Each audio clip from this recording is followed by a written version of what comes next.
What's this? The Riddler shaking hands with Paste Pot Pete? Hey, everybody. Mystery Titan Theater. My name is Travis Voloshin. I'm thrilled to have our friends here with us today, and that means your friend and mine, of course, Johnny Hespeth. Johnny, how are you? Tired. End of a very busy month, but looking forward to tonight, man. Well, that's the reason for my intro is because we're merging teams across. We're crossing the streams, crossing universes, and that means we've got with us taking the place of our Chief J historian tonight, as he has been wont to do in the past, and our old friend from United Underworld, Robert Hawkins. Robert, how are you? Thank you very much. And finishing out our four today is the member of the Frightful Four, the Paste Pot Pete, who is happy to join us all the way from beautiful Edmonton, Alberta. James Hamilton. James, welcome back, buddy. Thanks, guys. Pew pew. So what are we opening with here, Robert? This was your choice. Imagine I was there.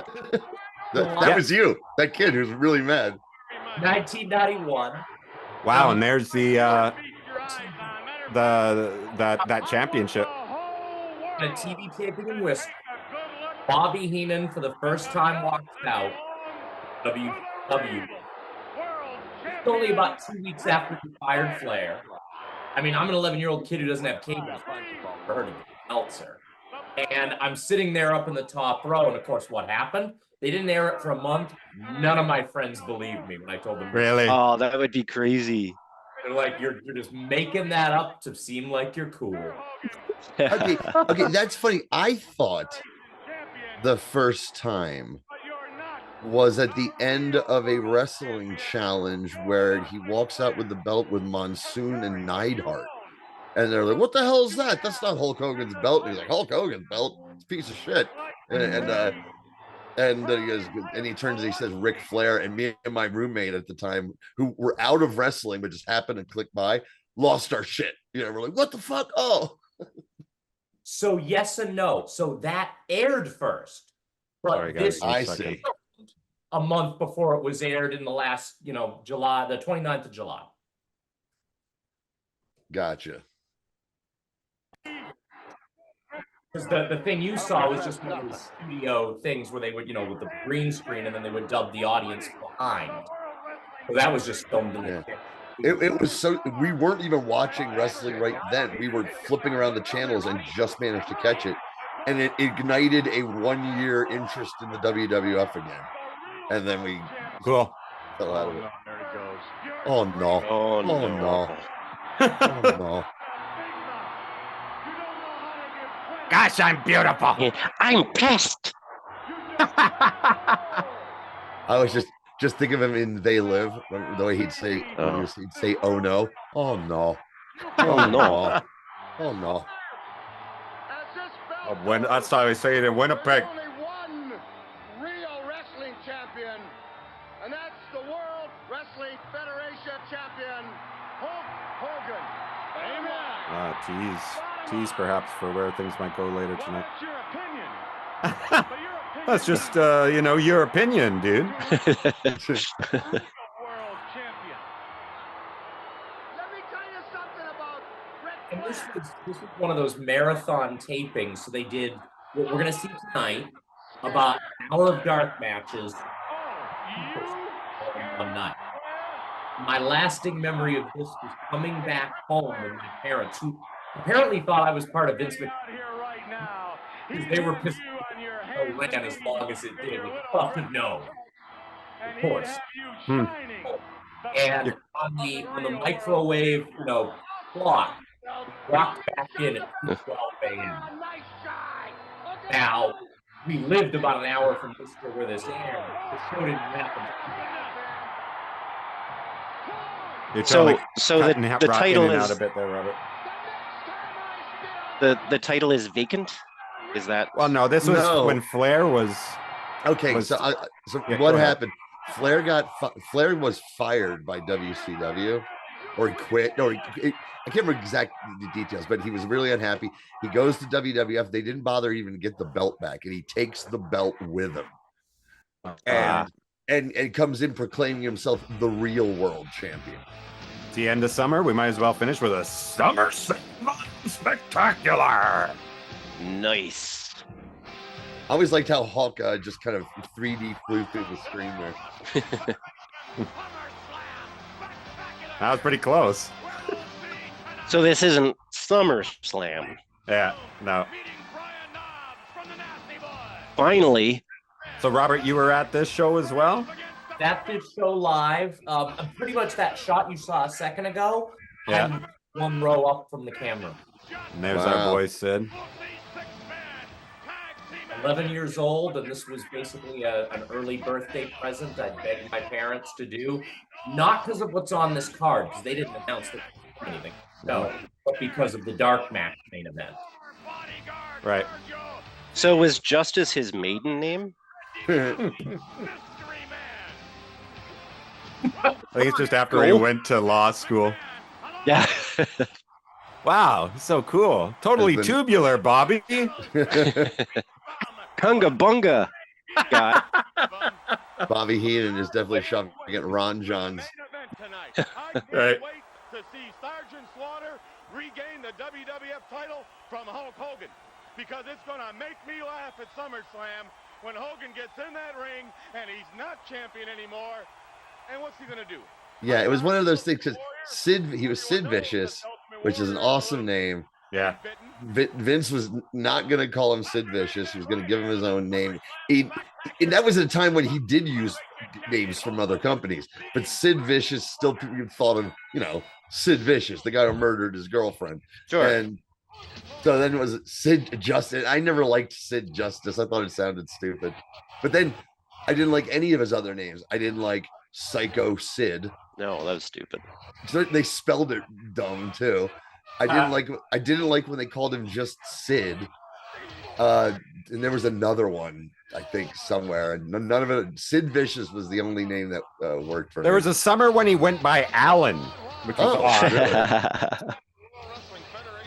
Angry Alan. Angry Alan. Annoyed Al.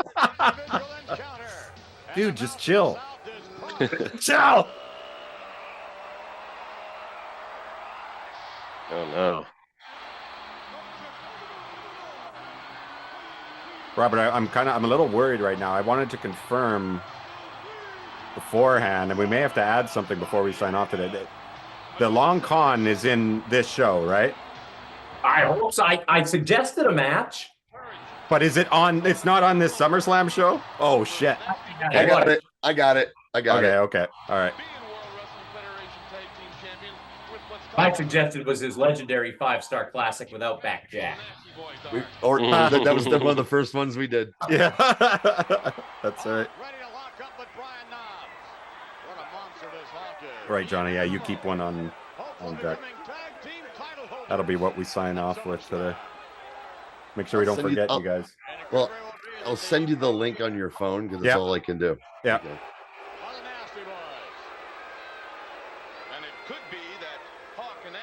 What? Why does he have a title? Oh, The original Hawk Tua girl. It's Hawk versus Hawk Tua.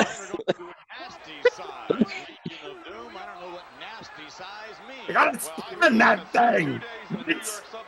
Nasty sizes from McDonald's really screws you, brother.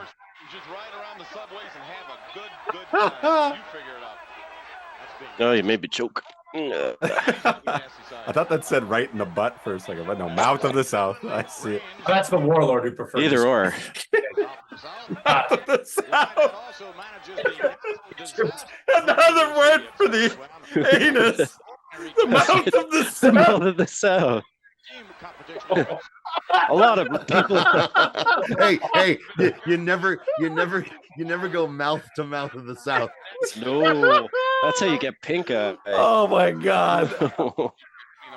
Imagine he's gonna tell us that one day. It's like, no, that's what it always was, baby. I thought everybody knew. That's where my heat came from. Actually got the chat with Jimmy Hart about 3 weeks ago at a Comic-Con. Did you ask him about eating ass? No. Well, I asked about his relationship with Hulk Hogan, so yeah, pretty much actually. Right, Yeah. no shit. That's what you hope for when you're eating ass. No shit. Hulk Hogan sucks so much. Let's just say that out loud in case No, anybody's he's the listening. worst. Hey, Johnny. Fuck that. Dude, did you see that clip of that guy who approached him at some? That was so awesome. Yeah, I the retweeted Mega it on Powers, Mystery yeah. Titans Theater. I retweeted it from the Twitter account. He's like, oh, the That was MAGA awesome. powers, and Hogan goes, yeah. At first, he's into it. He's like, we're giving the big boot to trans. And you just see his eyes kind of open like, uh-oh. Oh, my God. No political violence, dude. No political violence.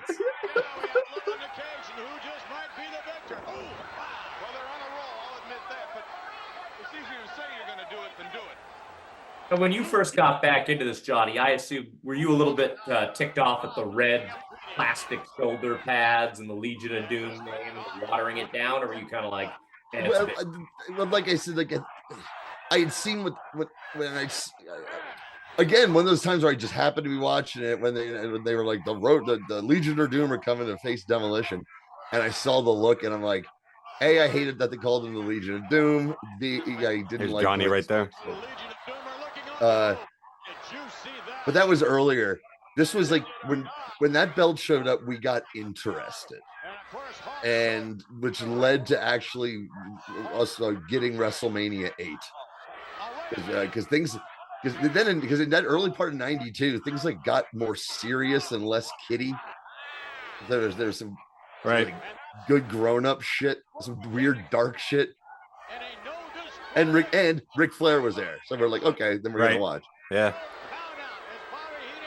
And this is the highlight of my era too. I mean, I paid for my cousin, and now that I think about it, I shouldn't have paid because he had a black box. But anyway, to invite me and my best friend over to see SummerSlam '91 and then Royal Rumble '92, but then he was away for WrestleMania.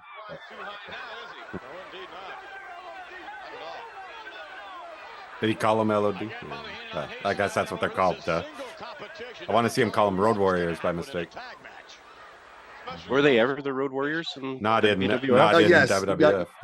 Yes, they were. Oh yeah, but not then. At some point in the Attitude Era and there's a little right past, they just started calling them the fucking Road Warriors because that's what people liked. Okay, found one, Trav. Send them to you now. Thank you. You're welcome. Knobs is trying for the heat, going for the Boston Crab and Worcester. We hate Boston. Oh yeah, seeing Brian Knobs squat like that just reminds me of when he fucking goat-seed. Yeah, you never forget your first knobs, Goatsy.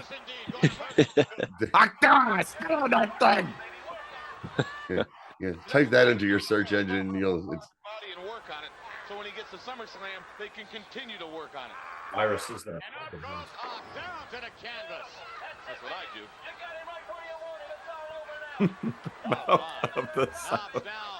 do. There's a guy wearing the number 69 in the front row there. Must be a big hit with the ladies. Pressure to the neck and lower back. This could very well do it. I'm quite sure I heard love the megaphone with the. I know it is rad. On it. It's great. How much of that stuff Jimmy still has? Probably all of it. Hi, Ashley. Come on, stay on that back. Ooh, nice. Work the kidneys, Knobs. And these guys actually had double duty that night because they did, it's not on this show, obviously, but they did an 8-man tag with Nasty's Earthquake and the Mountie versus the Legion of Doom, Boss Man, and it was supposed to be kind of a letdown. My only chance to see Jake. So Boss Man was babyface at that time. Oh yeah. The whole thing, he's feuding with the Mountie over who's going to spend the night in jail. I remember that. And Earthquake had murdered Damien, as you know, and somehow escaped the judge. That's right. Cut to Sean Mooney. Ooh. It was stuff like we were back into watching, but there was still stuff that just made us go, oh, roll our eyes. and the Mountie was at the top of the list.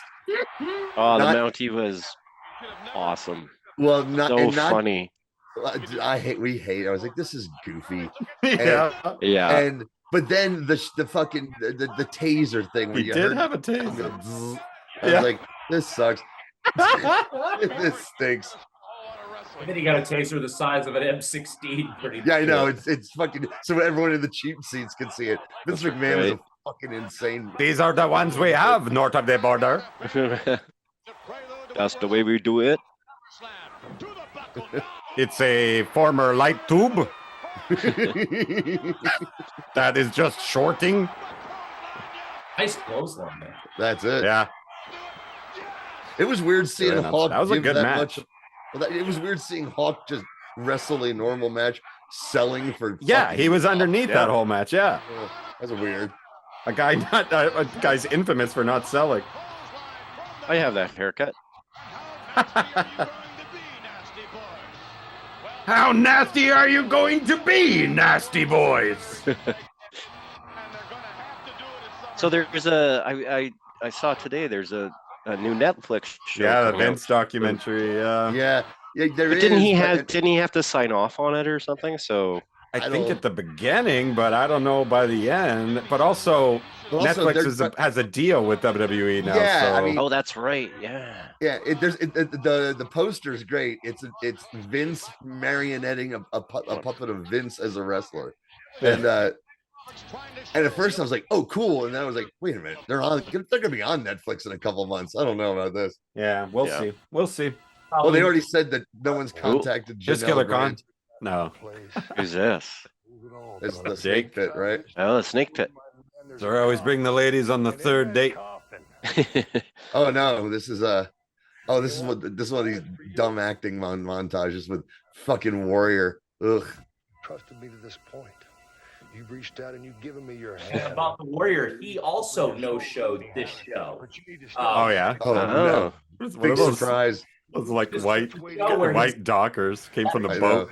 He looks like such a jackass. I did not understand why people liked him. No, they were kids, I never man. did. Kids just like that. Kids are idiots. Yeah.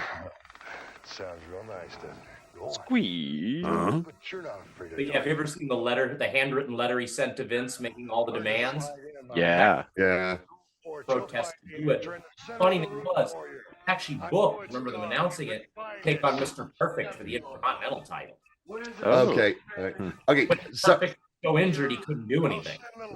Sorry, so I do kind of now I kind of remember what this is. Yeah. Okay. Snake room. Look at this. Gotcha. It's a snake room. Look at this. I bet you thought it was the shitter, Warrior. It's actually turns empty. out it was my snake room. It's actually empty, and Jake dosed him an hour earlier. Yes. It's name. Oh no, that poor fucking dogs. snake. He's kicking chihuahuas. Was it the point here is that Jake was a babyface too, and he was trying to help Warrior face? Obviously. But he was. He's like training him for something. This is crazy. This feels more like fucking Kevin Sullivan stuff. No, this is terrible. Kevin yeah, Sullivan but I mean like bad realistic. Kevin Sullivan stuff. There's bad Kevin Sullivan stuff. There's bad Kevin Sullivan stuff. Yeah. There's a diabetes sweetness to it. You're like, that snake eating a snake. Oh, get those fucking snakes out of there. Oh, this is. Why do you have so many snakes in here? I bet you there's snakes in that box, right? There's got to be snakes in that box. What's in the box? More snakes? Again, I'll remind you, my name is Jake the Snake. Snake? No, it's okay. Bunga bunga. It's for a coffin match with the Undertaker. Hello.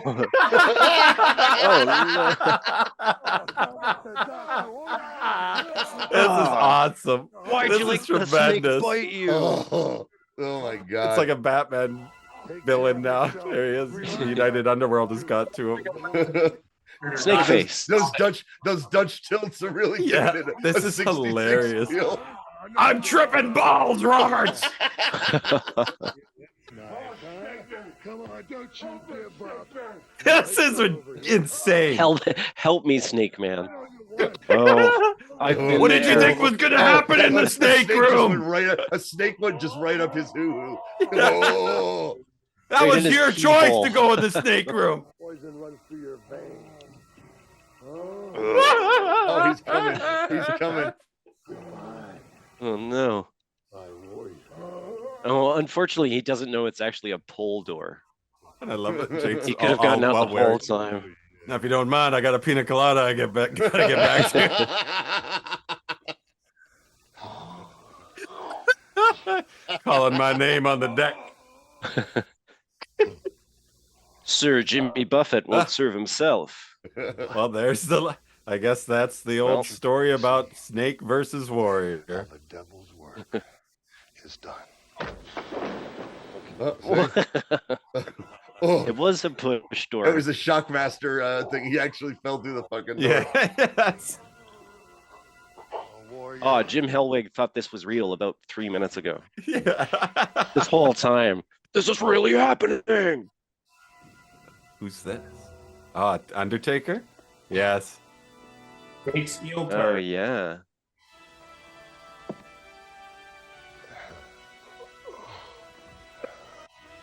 Okay. That's a warrior. So is that Warrior's next opponent? Is Yeah. the I think Okay, it's something like that. He was training him, and then maybe he turned on him here because he Turns does on him, team and up with the Undertaker.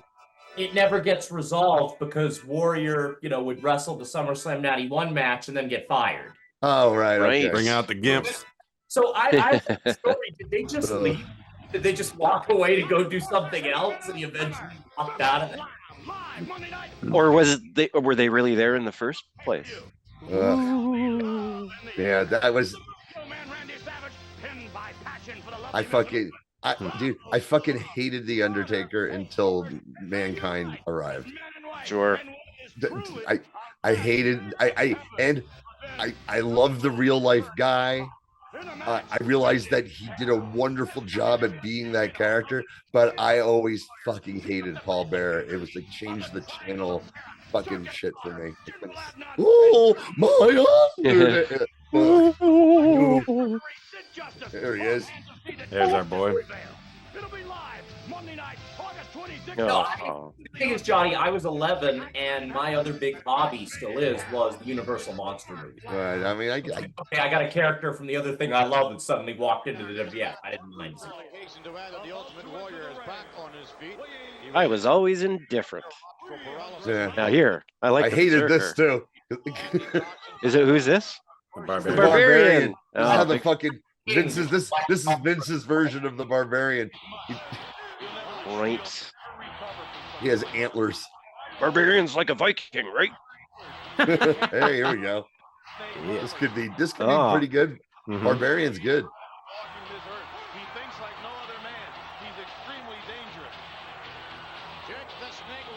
Oh yeah, I was watching a lot at this time for sure. Yeah, oh, me too. Yeah, I was I baby remember and- this summer renting this SummerSlam VHS more than one. And there you go, I was Yeah. there too, as you can see. Yeah, rented it more than once. Yeah, that was the first. I mean, that was that was the first really incredible match I actually saw live. Yeah. Probably what made me a Bret Hart fan for the rest of my life. And he actually worked 4 matches this night. Wow. James, what do you think Brett might say to that young man there? You know, Asshole Goldberg. you're gonna have to give those back eventually.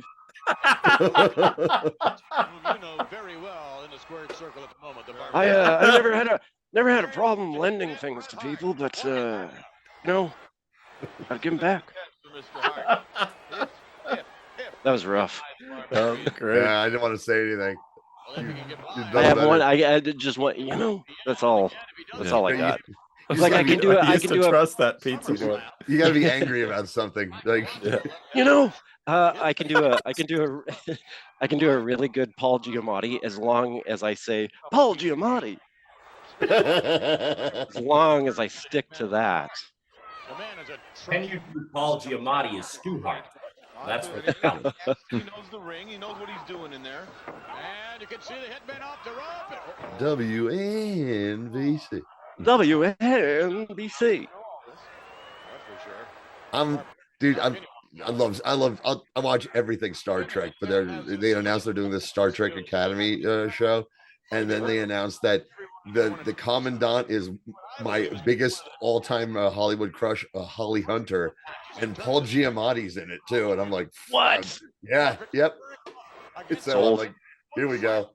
Were you a big picket fences fan, Johnny? What's that? Fences? I couldn't make that out. Yeah, we still can't hear you, Robert. You gotta get closer to your computer, I think. Picket fences. Did you watch that? Picket fences. I love picket fences. Oh yeah, Lauren Holly. Oh boy. Oh, I was in love with Lauren Holly too, man. Yeah. That pissed me off. And I was in love with Tom Skerritt. Well, I was a little bit too. Yeah, how could you not be? It's over. He's not thinking. He doesn't think. Five-ish Finkel, man. Ooh, that got me fucking hard as a rock at that dude. Boy, I get a little dewy thinking about it right now. Yeah. Made my It made my five-ish Finkel. Made my Finkel go from a four-ish to a five-ish. Five-ish. Put the whole thing up there. Down. You can't power him down though. See, that's what he's gonna have to do. There you go. Now then, nice arm drag. Dude, this is something that pissed me off recently, because for the longest time it's impossible. No one was streaming picket fences. Hulu had like the first season and that's it. Then a couple years ago they put up the entire series. I'm like, all right, I rewatched it, and then I'd go back to watch some of my favorites, and then I went to check on it again recently, and it's gone again, and you can't watch it anywhere. Can't watch it anywhere. I feel that way. They apparently Max or whatever released all of Homicide. They like figured out the music rights or whatever. It's on Peacock. It's on Peacock. We don't fucking get it here. It's so disappointing. Nope. Oh yeah, no, yeah, we can't. No, yeah, nobody in Canada can get Peacock. I thought you were saying you could get it there. I'm like, what? No, who do you know? No. Miss Elizabeth, I just think she's going to be more lovely, more beautiful than she's ever been in her life. Nice drop kick. Uh-oh, but the big man doesn't go down. Oh. Up again. This time, Barbarian goes down and to the outside. So the stuff with the belt, with the Flair coming in. Yeah. What month was that in '91, Robert? Well, this is July the 29th.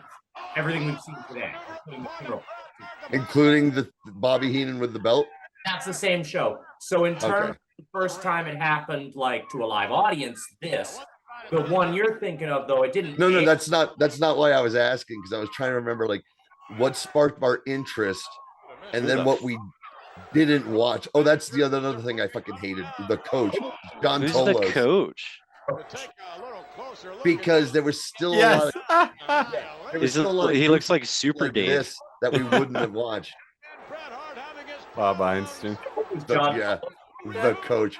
I mean, the woman is concerned about the size of her opening. Here's why Vince was not fucking a genius. Okay. You want to have a coach character? Great. Coach what? What's his name? The coach. I was like, that's it. That's terrible. He's John Tolos. Yes. Call him the coach, John Tolos. He's a legendary wrestler. That's too much for us to keep track of. I don't need to see his boy, driver's license. If I had the internet then, I would have been typing away furiously. No kidding. Ooh, sternum first, the classic. I tell you what, it would have been to about 5 math professors. That's about it. Who's that guy? Herb Kuntz, the guy who used to do the wrestling bits online. The name rings a bell. Oh yeah. Professor. He's taking notes. Is he taking notes on Brett? Because he's scouting. A good coach. Trying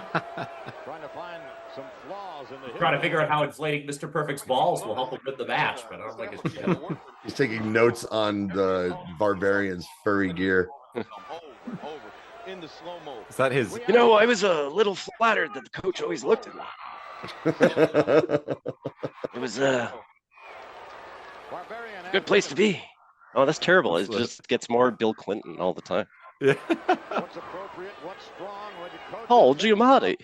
Your center. That's how you find your center. That's right. That's my moral Ooh. That was nice. I say that's the coach's face in the middle of the Barbarian's belt there. The hitman really got hit, didn't he, man? Wow, he's just a fucking huge man. Vince McMahon. Yeah. Just a giant man. Yeah. All the giant drugs. Piece of shit. This is like post-drugs, right?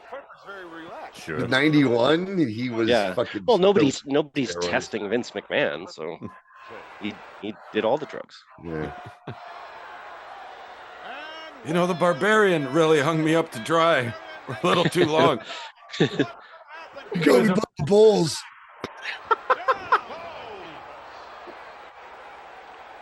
If you stay upside down too long, you get a headache.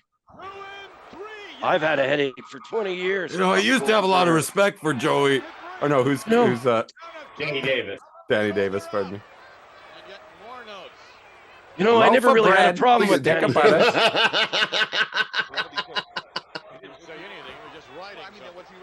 That's where it is. You know, I never really had a problem.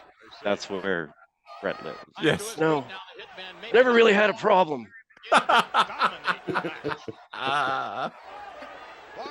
one of the great competitors in the WWF. But he's always had a problem. He's had a problem with every single thing that's ever happened to him.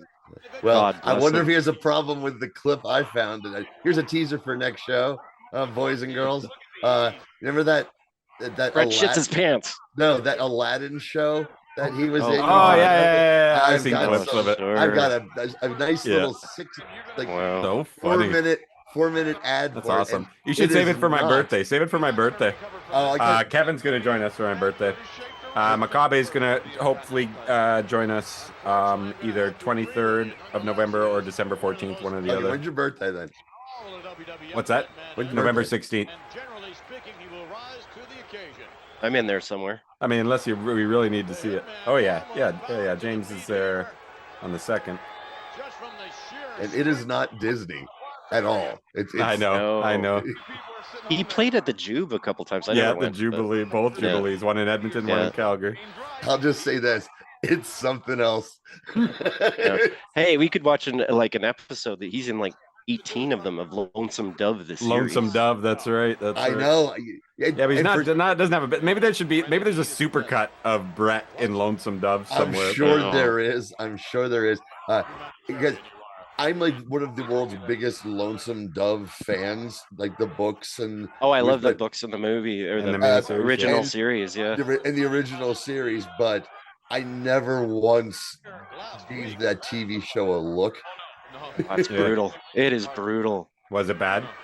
Oh, it was so bad. Yeah, I just got the impression that it reeked of bad Canadian TV. It was just it just had the tinge of content.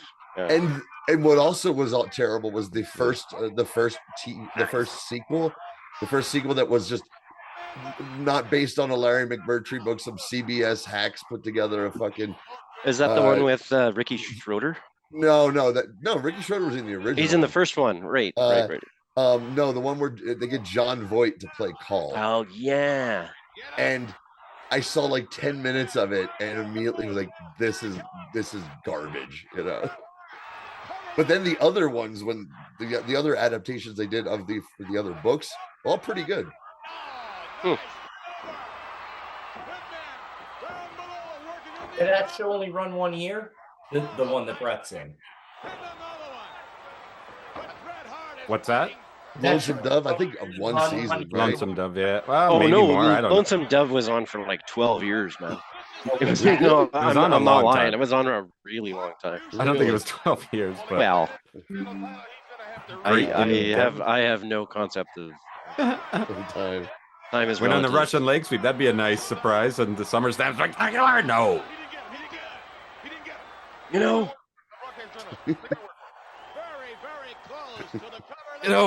I used to have a lot of respect for the Russian leg sweep.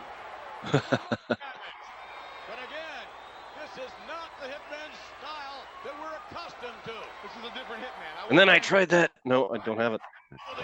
Every I used to have a lot of respect for Russian dressing. And when we switched to Thousand Island, you just said enough's enough. Getting in the face of I don't Davis. like pickles. Okay, James, you're close. 2 seasons. I'm getting yeah. 2 seasons. 2 seasons. 2 seasons. That's 12 to me. Well, if it lasted 2 years, if you think about it, it's actually 8 seasons. They did a flash forward. Season 2, episode 4, flash forward. Hold that. I love that. You still have it. James still has a GeoCities site devoted to That's right. Lonesome Dog. I used to Still have a lot updates of it. I used to have a lot of respect for Larry McMurtry, and I had my hopes pinned on getting out of wrestling or being a TV star, but he didn't want anything to do with the project.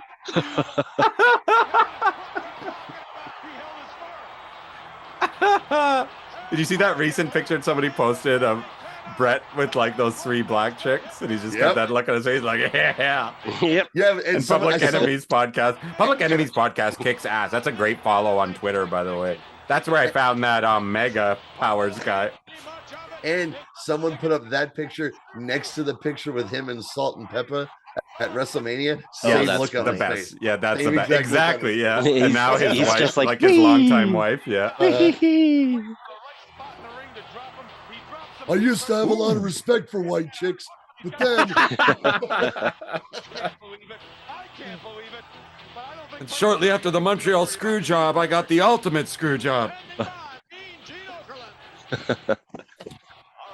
on the eve of SummerSlam, folks, they're talking about that gigantic main event You know, I used to really like the in hell. Stampede, but then I went to Carol West. Ken Adnan and Curtis Mustafa square off against the Ultimate Warrior and the immortal Hulk Hogan. So much talk about Oh, yeah, so participants, but there's also our Hogan's fan, immortal. yeah, the How? immortal Hulk Hogan. He's still good. He's a good guy though. Immortality. This was definitely before we got really interested in it again because I don't know. He's gonna break his we leg. weren't watching any of this. Oh, God. Someone had to put that fucking clip of him breaking his leg up Well, of course. on social media. Like, goddamn, look at him, man. Mm-hmm. He is a monster. And from what I understand, Johnny, the reason, I mean, other than obviously Vince always changes his names, I doubt Vince even knew who the other Sid Vicious was. No. 100%. Somebody would have. Oh, yeah, yeah. Someone would have said, "Hey, that's a musician." Okay. Kind of. Yeah, kind of. Everything about Sid was just aura. Yeah. Everything about him, aura. And even back then when people was like, Sid sucked. I was like, "Oh, go fuck yourself." Sid's awesome. Listen. Yeah, he's He'd pretty wear that- awesome. So it's weird seeing him without the body glove armband around this time. But I was reading something that like he would literally just show up, put on his neoprene, put on his bracing, his wrist braces, and then just go out. And then he would immediately like Right after he's done, yeah. I right can after remember he'd somebody take them saying off that. and put Yeah, on some yeah. pants and leave. Yeah, I like that. And like, I remember when people like got on him about like, well, fucking Sid fucking playing softball. I'm like, fuck you. Fuck Good you. for him. Yeah, Good no for- kidding. Good for him. You can You don't like what? Are you telling me you don't like softball? Well, You don't yeah. like playing softball? You Getting can paid to play be softball? a full-time player and coach of a softball team. Yeah. What were the team names? 3 Can we months out of figure the that year. out tonight, you guys. The teams that Sid played for.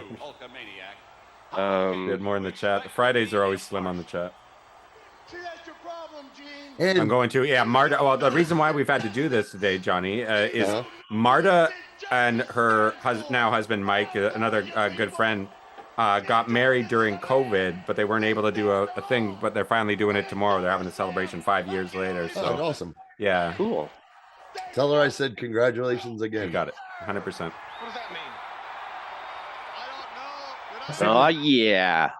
First match I ever saw live was Sid Vicious. And, we did an indie show maybe about 15 years ago in Auburn, Mass. Against this guy who basically doing like a Kurgan gimmick, and he was managed by John Cena's dad. Oh boy. Oh, Right. Johnny Kevin, Fabulous. Kevin saying, I love how he hasn't even wrestled yet, but he's out here there in his gear. Oh, he did Awesome. against Typhoon. And Did he already wrestle at this point? Oh, okay. On the dark. And he looks at the guy he's fighting and he says loud enough for the entire front row to hear, "No power bomb. I don't feel like working tonight." who says that? Yeah. Sid. Good. Oh. Good. Good. Imagine showing up with your one white guy and your two, Iranian buddies for Halloween like this. Be pretty rad. It would Is be a that tough other guy sell. I think Iranian? people would be pretty freaked out. All right. Now, and also, if I'd had the internet, my furious typing of how it's fucking stupid that the Iron Sheik Is now in Iraq, is now Iraqi. Yeah, like sworn enemies. It has a dumb name. A new. Who is he? Colonel Mustafa. And also, you notice all of them have the exact same medals. I think that might help. Oh, they were in the same squadron, Robert. Clearly, you don't know much about the Iraqi military. A colonel and a sergeant? What's it? Erwin R. Shyster? What's the R stand for? Yeah. What's the R stand for?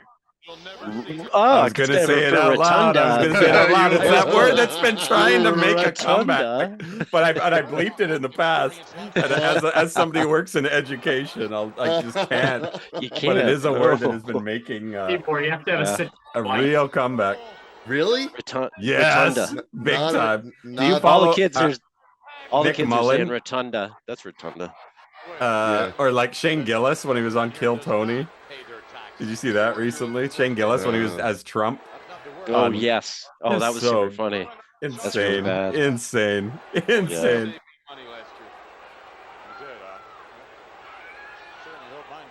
So that's Bray Wyatt's dad, right? Yeah. Rotunda. Uh-huh. I remember when I was a kid, every once in a while we would go on vacation and we would get channels that would get WCW, and I remember he was in a varsity squad. The Varsity Club. Varsity Club with what's his face? Mongo? Nope. Mongo McMichaels? No. Nope. Pogo McMichaels. William Steiner, Kevin Sullivan. Yeah. Right. The Varsity Club was Rotunda, Rick Steiner, Steve Williams, eventually Danny Spivey towards the end of it. That guy's a monster. Ooh, really nice. Yeah, and who's the jobber here? Do we know, guys? Mark Andrews or something like that. Okay. But of course. The greatest thing about the gimmick is that these are a bunch of grown men who are reliving their college glory days. They're old school in it. Right. But being led by a devil worshiper. So it's all like he's like because Kevin Sullivan, of course. It's Kevin Sullivan. Instead of them being all like he's brainwashed them all to be their college. And that's when he started calling himself like the Games Master. The Games Master. I remember that from Pro Wrestling Insider. It was one of my favorite gimmicks of all time. Cool. I loved that gimmick. They looked great. They wore singlets with the name of it. They wore do like white, just a Samoan drop. They wore their college singlets. They call that the write-off. Do you know what would be awesome if he, like, as you're unconscious, he makes you sign something? Yes. Oh. You can't declare. He makes a thing where you can't declare anything involving your larynx, and that's what he attacks specifically. Real asshole. Into the Varsity Club that they brought it back briefly. Was it like? It was in the dying days of WCW. Right. They brought it back. I wanna be a producer. Boo to you. He looks like an American Werewolf in London. Hello. Yeah, it's like just starting. Oh, who's that guy? Is this for me? Oh yeah, this is the bachelor party. I've seen this footage. This is Macho Man's bachelor party. Yeah. Sure. Mean Gene's so. Oh, she's gonna suck my dick in the closet later. He wears the champagne room. Yeah. That's a guy from Victory Magazine. Oh, What's that guy's name? That was the nerdy guy who the Slick. sheep herders hung out Not with. Slick. Yeah. Right? No, not that Slick. Here, put No, this on. Let's get extra nerdy. racist, buddy. Let's go all in.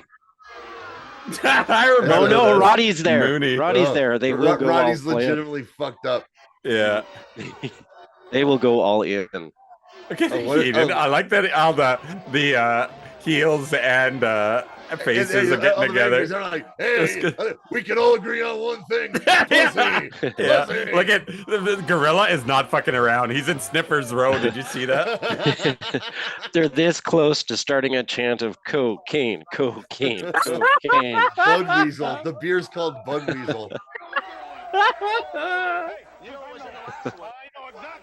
You know when you're at a party and they start chanting that, you have to go.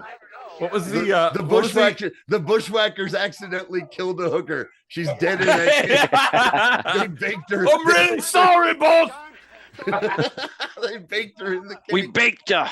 Oh, sorry.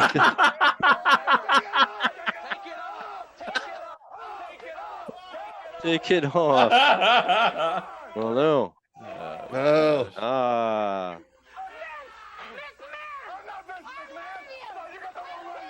Oh no, that poor lady.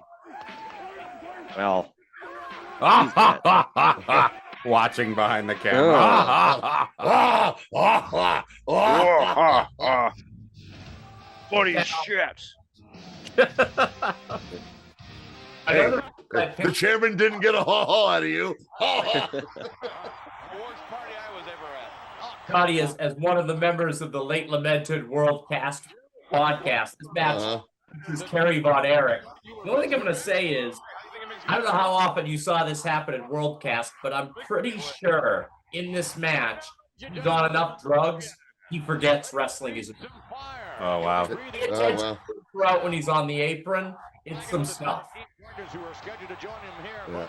Hell of a drug. There's still so much of me typing on my fucking imaginary keyboard. Can you imagine? About Ricky Steamboat only being called the Dragon, and where he's dressed like Puff the Magic Dragon, and Kerry Von Erich being the Texas Tornado. Like, what was up with it? Anybody seen my foot? Hey, how's it going?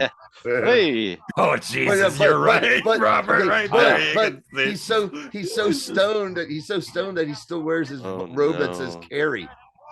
Well, on it while he's the Texas Tornado.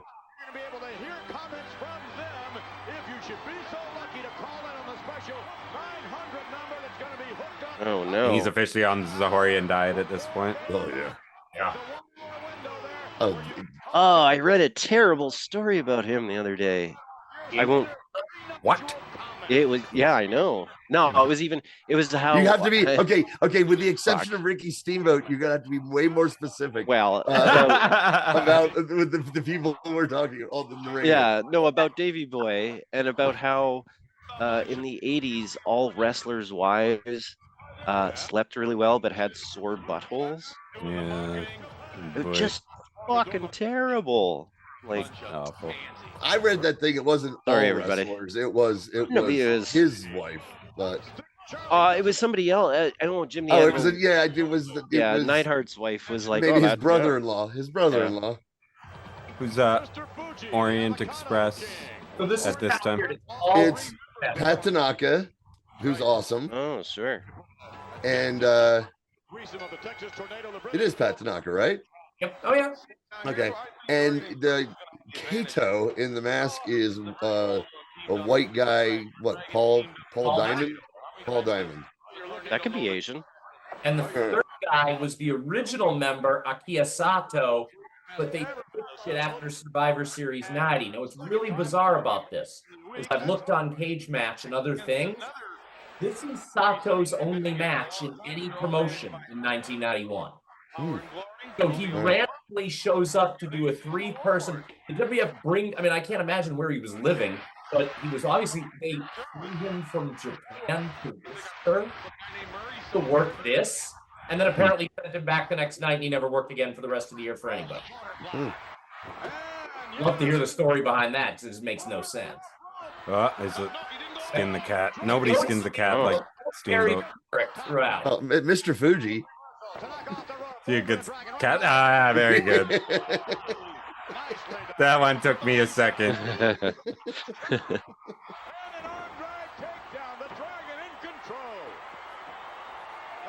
This is a prelude of the kind of action you will see at SummerSlam. So, Man, you said this was July. June? July. So it's been like a month away from SummerSlam. Well, they would tape, because this also taped 3 weeks of Superstar, including the week after SummerSlam. So what they actually did, kind of funny thing, they had it this show, Virgil beat DiBiase for the $1 million title. So they a squash match of Virgil as the $1 million champion for the week after SummerSlam. And then at the end of the show, they just had Jack Tunney come out and say, nope, unsanctioned match, that doesn't count. They would do all the time to like hide title changes and stuff like that. Oh, I remember it was maddening as a kid. And like, because I would only, of course, watch wrestling maybe once a week. So Kevin telling us Akio Sato was then later was Shinja, the manager of Hakushi. Oh, of course. WWF. Where he went whiteface. Hakushi was cool. Yeah, Hakushi. Okay, in an era that still was an era of a lot of fucking dumb gimmicks. Yep. Oh yeah, wrestling, yeah. But Hakushi was cool. Yeah, cool. Brett has a lot of good things to say about him in his book. Yeah, those matches he had with Brett were fucking awesome. They didn't. No, I never really had a problem with Hakushi.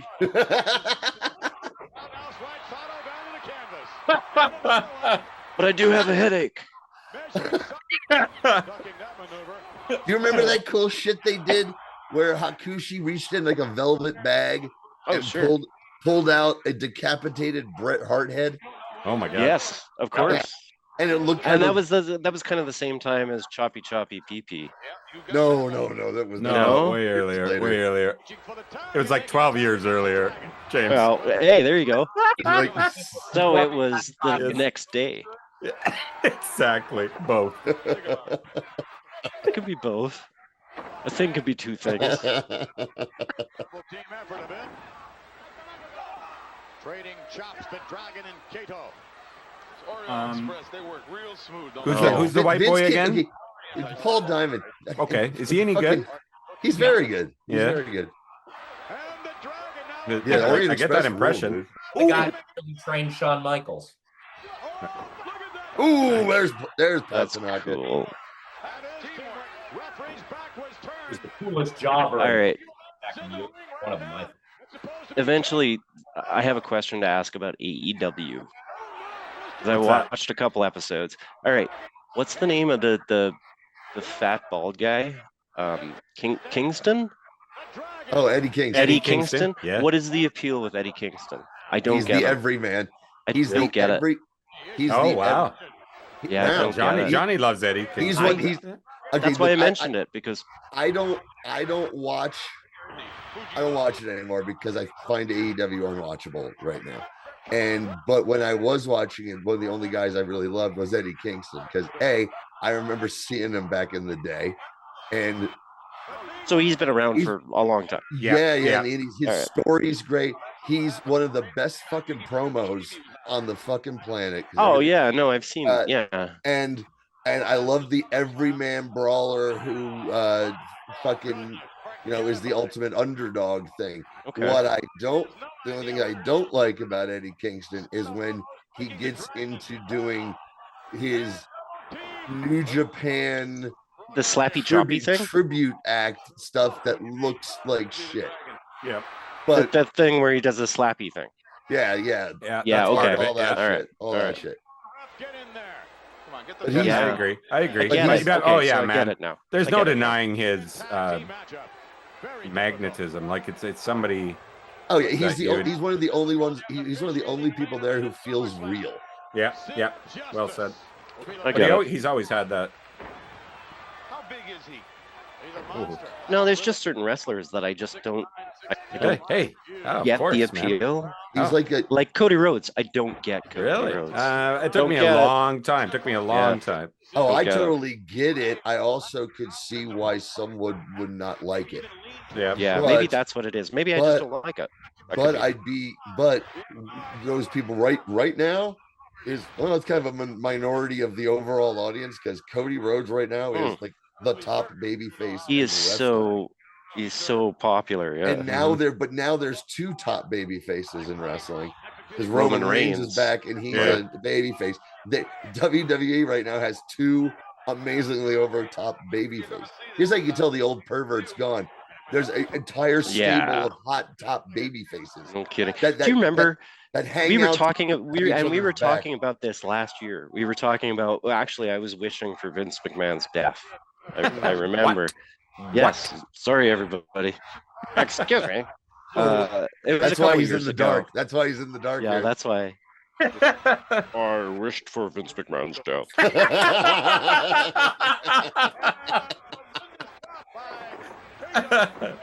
Anyways, yes, a year ago. Yeah, a year ago. I totally was like, been a while. Man, I can't wait till Vince McMahon dies. And then, like, everything happened, and WWE is a totally different animal now, and it's much more watchable. Yeah. Yeah. It's right now. It is. I'm trying to think of it. When has it been this good? Like, just overall. Like, I think we're watching it right now. I think it feels like 1990s. Yeah. It feels like because the Attitude Era was fun and all, but really it wasn't great wrestling. No.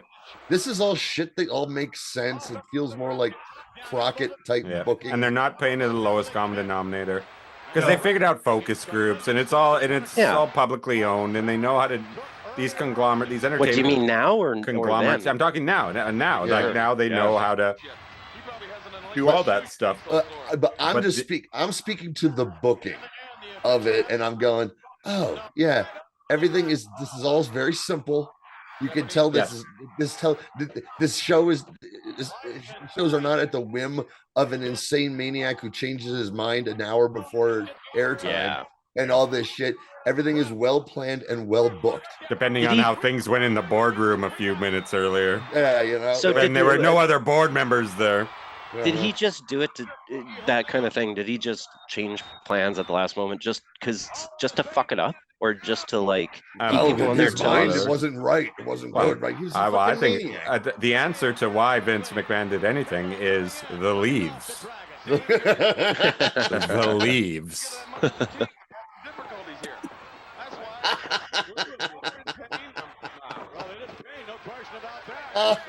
Dude, I hope that's in the fucking documentary throughout. If it's not, you'll know that. Just every time he does something really fucked up, he just cut to a shot of crushed leaves. The leaves.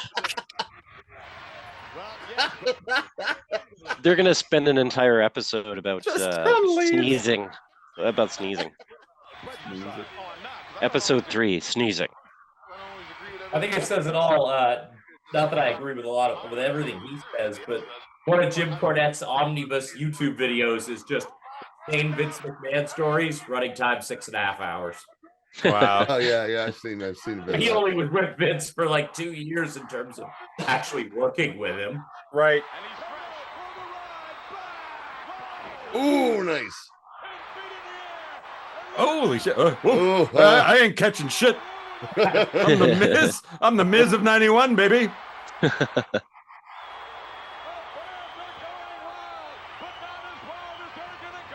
Oh, the Miz has been putting on a show the last few weeks. Yeah, this is good. Yeah, he's actually been really good. Who's he working with? Is he part of a tag team still? Bronson Reed. Well, but he was he was with R-Truth. I think they still are, but R-Truth got hurt by Bronson Reed. Yeah, him and R-Truth are a tag team where Miz would get frustrated with him and shit, and even look for a minute like because apparently R-Truth is a rotunda. Is that? Oh boy. Jeepers creepers. Hey, that's a nice crossbody. Yeah, it's a win on a crossbody. I love it. In 91, I love it.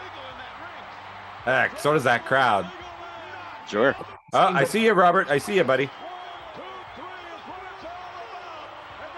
Where were you? Can you remember?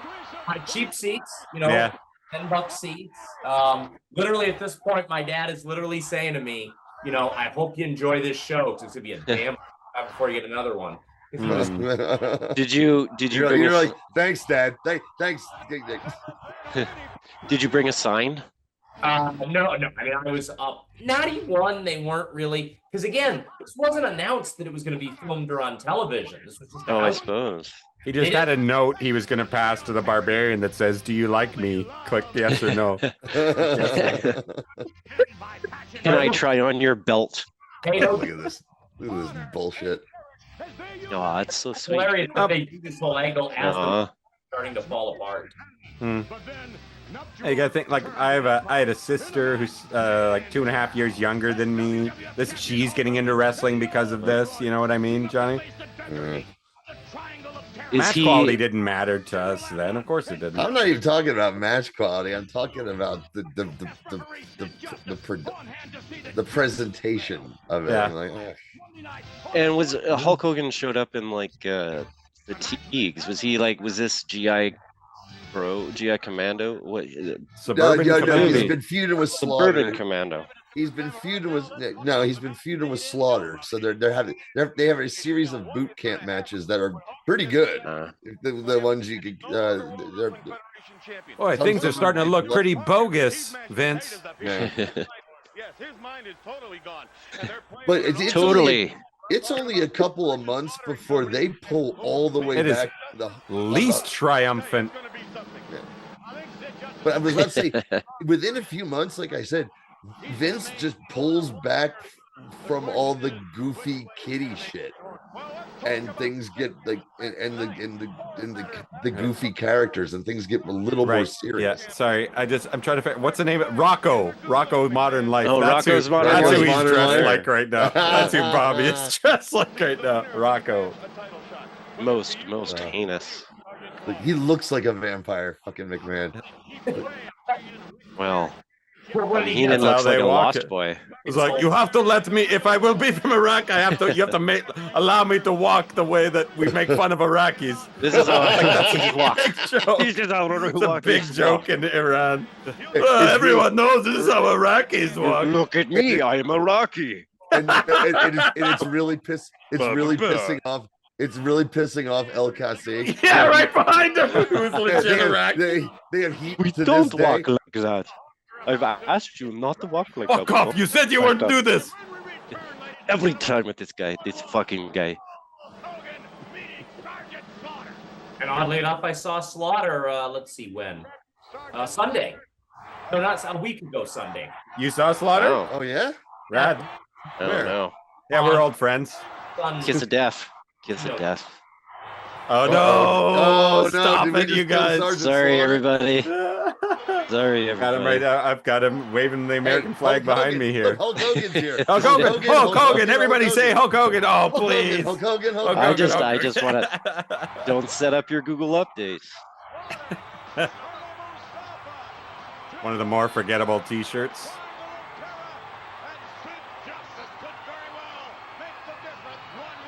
So Yeah, this Sid is- Justice is a good guy now. Right. So yeah. Right. He's a good guy for a while, and then Royal Rumble, when Flair wins the fucking, I mean, a little bit earlier, when Hogan and Flair start feuding, things are hot. When Piper and Flair start feuding, things start to change. Royal Rumble is one of the best. Royal Rumble '92 is one of the great shows.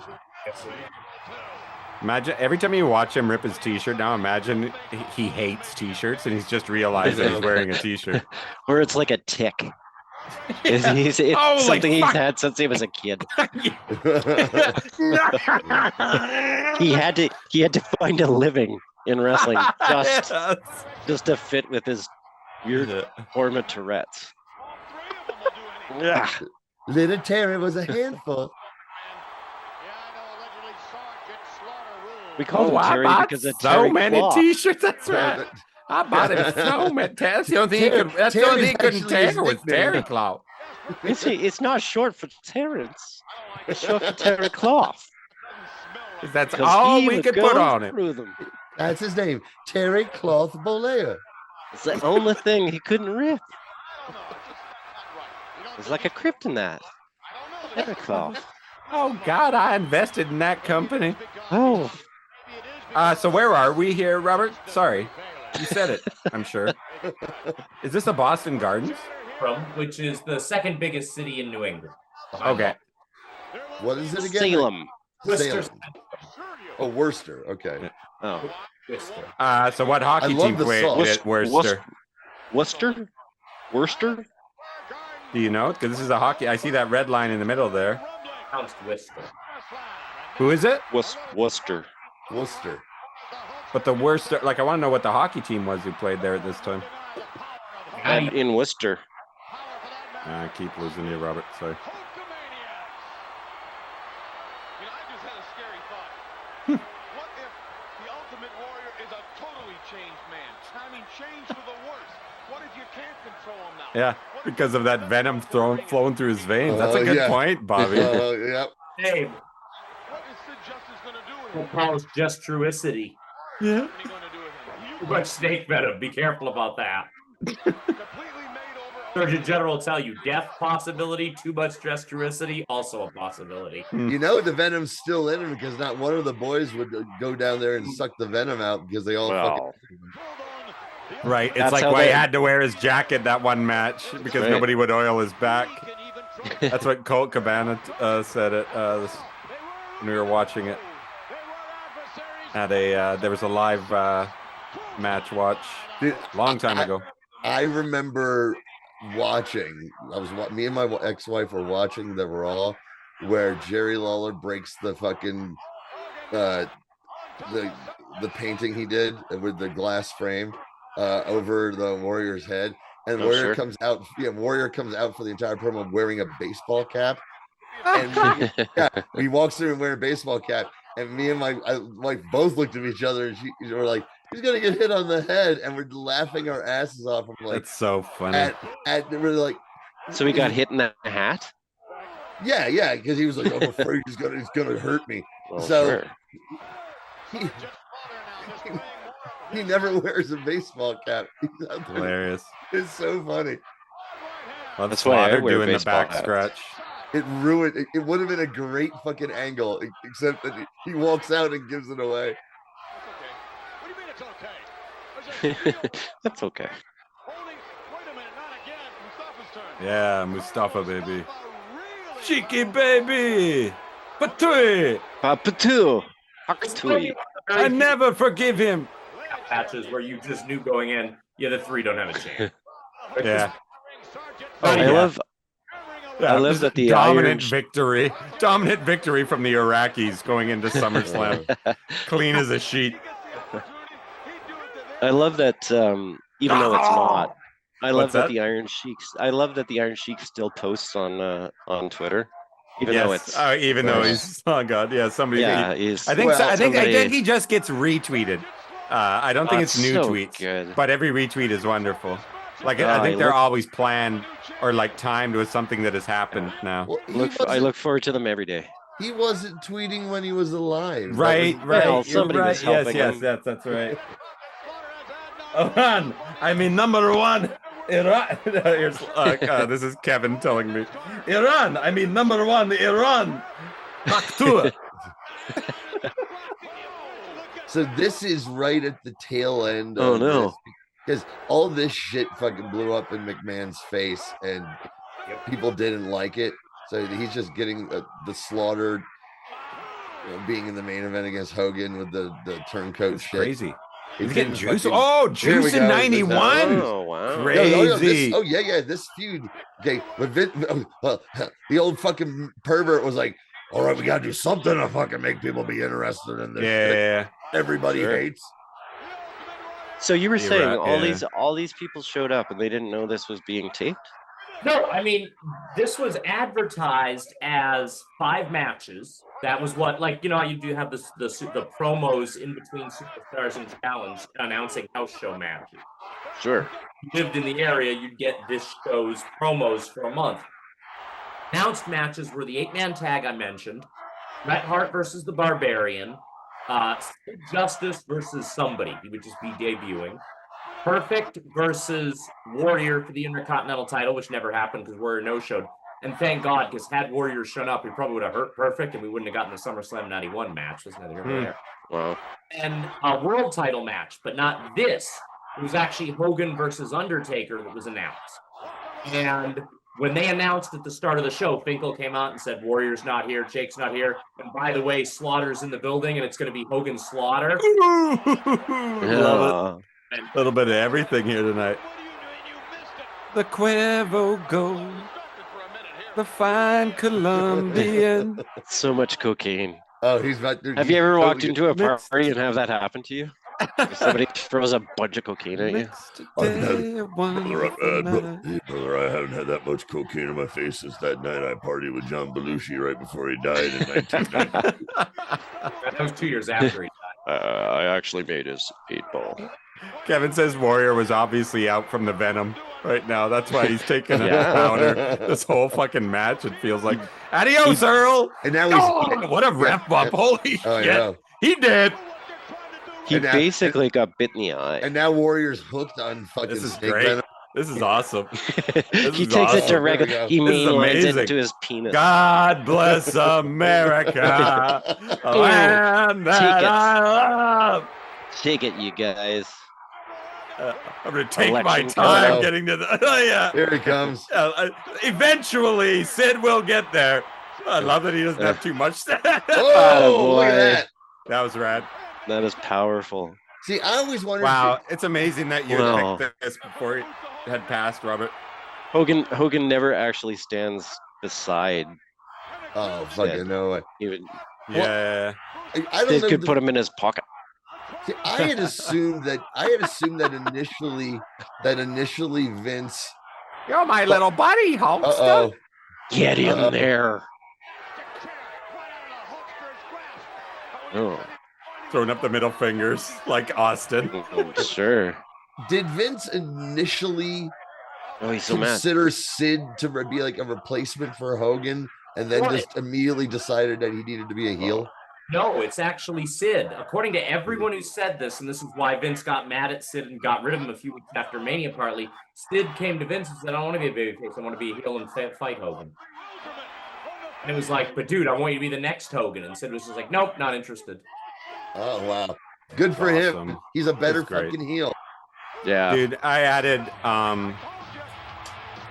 both suggestions from Johnny and James to this playlist of Sid's, but this is really serendipitous. This is great. Oh, you're using that one I sent you? Yeah. All right, cool.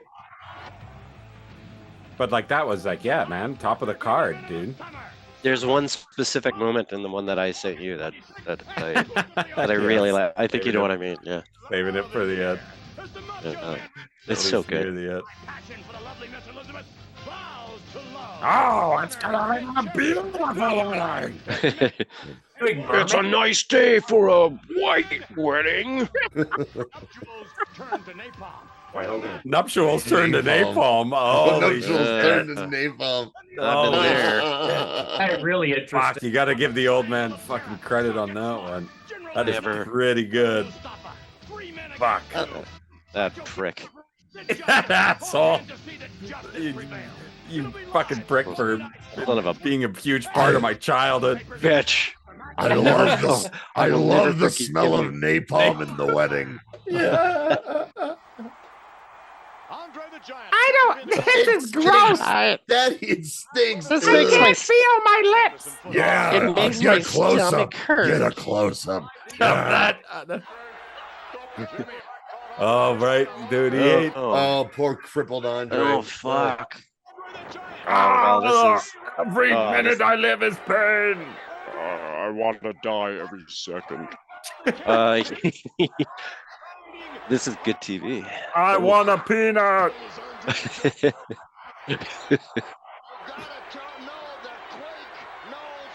Boss, I just shit my pants. Boss. Big John.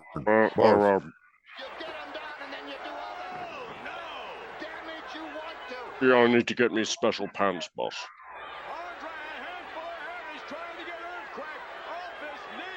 I know. Love you, Andre. Man. And we love John Tenta here in British Columbia, baby. I live very close to Burnaby. It took me a long time to come around on Tenta. I always loved him. from his No. first appearance coming out of the crowd. Yeah. No, it took me a long. Well, I Okay. was like, again, I hated so much of the kid stuff at that time because I wasn't a kid, and I don't know. For a while, I remember like not liking Tenta until the Natural Disasters were a tag team, and I thought they were Sure. fucking. But I think it was just because I like when I first looked at him, I'm like, what's his name? Earthquake, and I'm like, it's fine, I guess. And I didn't like his finisher. Kevin says we know why Andre was wearing brown pants. You work with Tonto, you wear brown pants, Bob. Ray Garcia. Kerry doesn't talk about his cousin. It's an embarrassment to the family. There we go. It's Uncle Nice. Fred. That's what I'm talking about. It's Uncle Fred. So what? This The Shock is this a collection of Tenta matches? Now I'm going to WrestleMania this year. Hopefully, I mean I've got the hotel. Oh wow! Awesome. Cool. Oh, wait a minute. So Where is it? Vegas, and I've got nice. signed. Nice. I'm gonna ask Cody to do it if he does the Fan Fest. I've got the sealed Shockmaster that they made from Mattel, upside down like he's fallen in the past. Oh, wow. yeah, that's great. To autograph it, that's Uncle Fred. And you know what? What he said. You're going to say that if Andre the Giant If I get punched in the face, well, it'll be my last appearance on the show. Well, I think Cody Rhodes being that's the thing about Cody. Cody is the ultimate professional to the point where hey, you guys, they do. You know that stupid Wheatley vodka thing that they're associated with. There's this show on YouTube that Cody does in his bus where he drinks vodka with other wrestlers and shoots the shit. What? I've never seen it. Oh wow! Yeah, they're pretty good. They're pretty good. The one with Orton is a must watch because they get hammered. That's a funny guy. Orton is at this point in his life as happy married family guy. Orton is a great guy. You know, just nice, a big lovable oaf, and who's totally humble and has a bit of a self-esteem issue. And shit like that. And he's getting hammered to think, and Cody's getting emotional too. But as emotional and drunk as Cody gets, he's never not performative. All that shit is just he's always working. Yeah. He's always performative. Oh, he's maintaining image. He as drunk as he gets. Orton's over here crying in a slobber mess, dropping F-bombs. Fuck. He's talking, Cody's like, you were such a mentor to us when you started Legacy. And he was like, I was 26 years old. I didn't know what the fuck I was doing. Where is this? What are you talking about? On YouTube. This, cool. Okay, the Wheatley Cody Vodka, Rhodes Cody Rhodes show. interview show. It's parts of it are cheesy because Wheatley Vodka has been sponsoring WWE, and Wheatley Vodka's gimmick is it's American vodka and it's marketed like country and flags and shit. And I'm from Alberta. Cheap vodka is the good stuff. Okay, well, you got to see these ads because they got a jingle, and then you watch the ad with the jingle, and it's so country. That whistle is that guy's butthole after it feels like it landed on him. To wrap it up, it feels like an SNL commercial parody, but it's not. I wanted those pads when I was a kid. But I must have been. But what's weird is I was like 17 when this came out. Like I was old enough to know it was dumb. I don't have any excuses. No, how old was I? 12? 12 years? 91? What year? You were born in 76, right? 75. 12 years. So 12. Yeah. So I was 12. That's too old. No, you were 14 or 15. That's way too old. I was 12. Now this I don't have an excuse. Take the next night in Portland, Maine. This is the only part of the show that isn't part of Worcester. So you weren't there? Worcester? I've never even met her. How many of you can see my ball sack? Look closely. What is the hockey team called? So this is setting up a feud that never actually happened. Yeah, we don't know the name of the hockey team. I'm gonna look it up. Macho Man on his about his upcoming wedding. Okay. And the plan was to do Macho DiBiase after SummerSlam. I always thought Macho just came back because Warrior quit. But that was always the plan. It was actually because of a Hogan injury they asked Macho to come back. Oh. When Warrior quit, or fired, the Warrior Jake program was done. So they just formed Jake and Undertaker into attacking Macho at his wedding reception. Is this good? Would it be good Macho or bad Macho? Good Macho. I always like bad Macho. Macho Jake. He's good. Macho's a good guy. And he's retired. He had lost the retirement match at WrestleMania, Right. and then at the end of the match turned babyface and reunited with it, and now he's recently been brought back and all that shit. How can anyone, even a child? Right now, she's hotter than fucking Georgia Asphalt. She is like The Worcester Ice Cats started up in 1994 and went to 2005, but so that's not them. But they have a killer logo. I recommend looking. Go Ice Cap. The Worcester Ice Cats. Okay, Worcester. Okay, guys, even as kids, so you were kids, you didn't look at Brutus Beefcake as 10, 11-year-old kids and go, "Fuck that! What the fuck?" No. Is this? No, I was super. When he was a super barber, cool. I thought he was super cool. Yeah. Yeah, But at he's this super point, cool. he wasn't as cool. But he was the barber. He was super cool. But also, I was younger. Yeah. He was like the He was. I know, like, I was younger too. He was like a Ninja Turtle. I liked a lot of dumb shit when I was 8, but I also had some discerning fucking taste. I also saw Fritz the Cat and thought that was awesome. Uh-huh.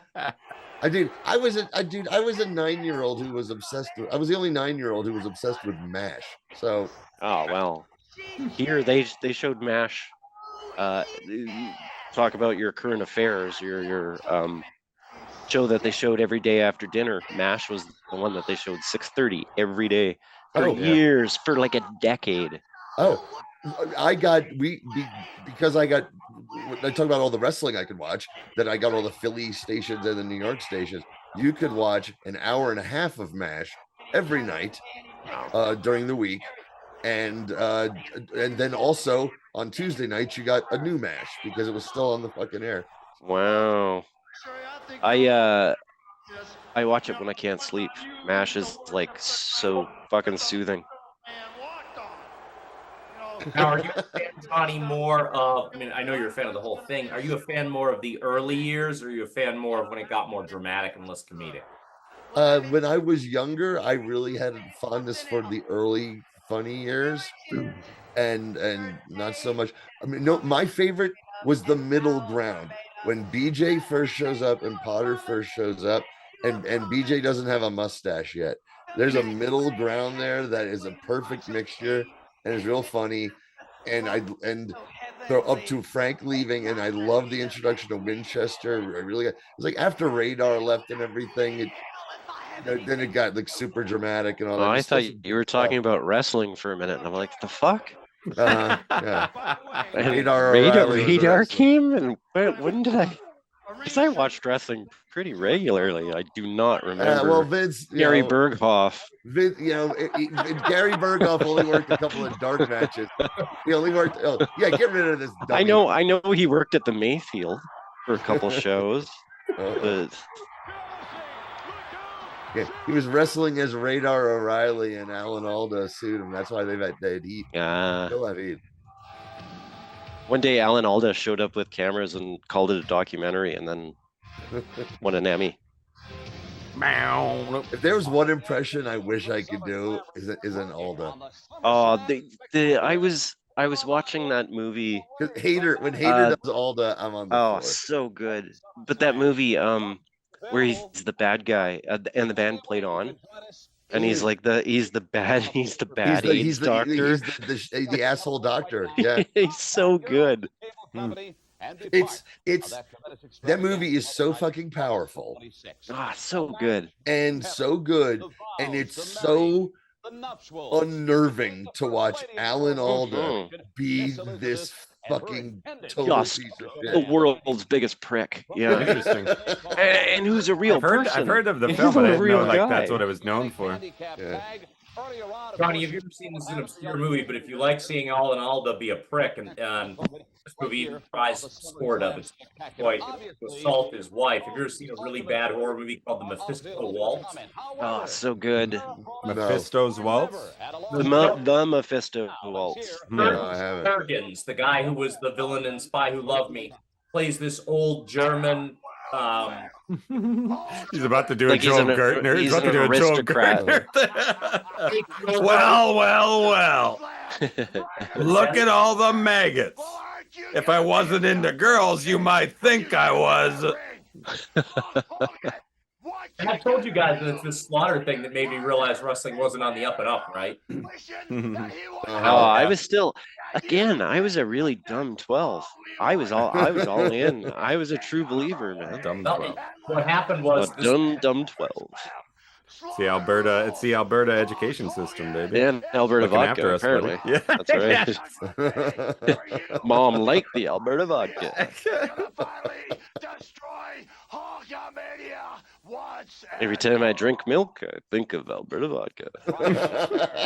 Of course, the Ultimate Warrior and the immortal Hulk Hogan in that handicap tag main When I was a kid, my favorite color was Bloody Mary. Justice. That's like Kevin McDonald like delivery you got tonight, James. Thanks. That's why I can't wow. drink An White all-time great Russians. match. Once I start, I can't stop. Tag team champions, the Nasty Boys, will be meeting The original Hawk Tour girl, Brian Knobs. He's taking the non-existent internet by storm here in 1991. I'm really liking this new microphone. I'm my own fan. Yeah, you sound great.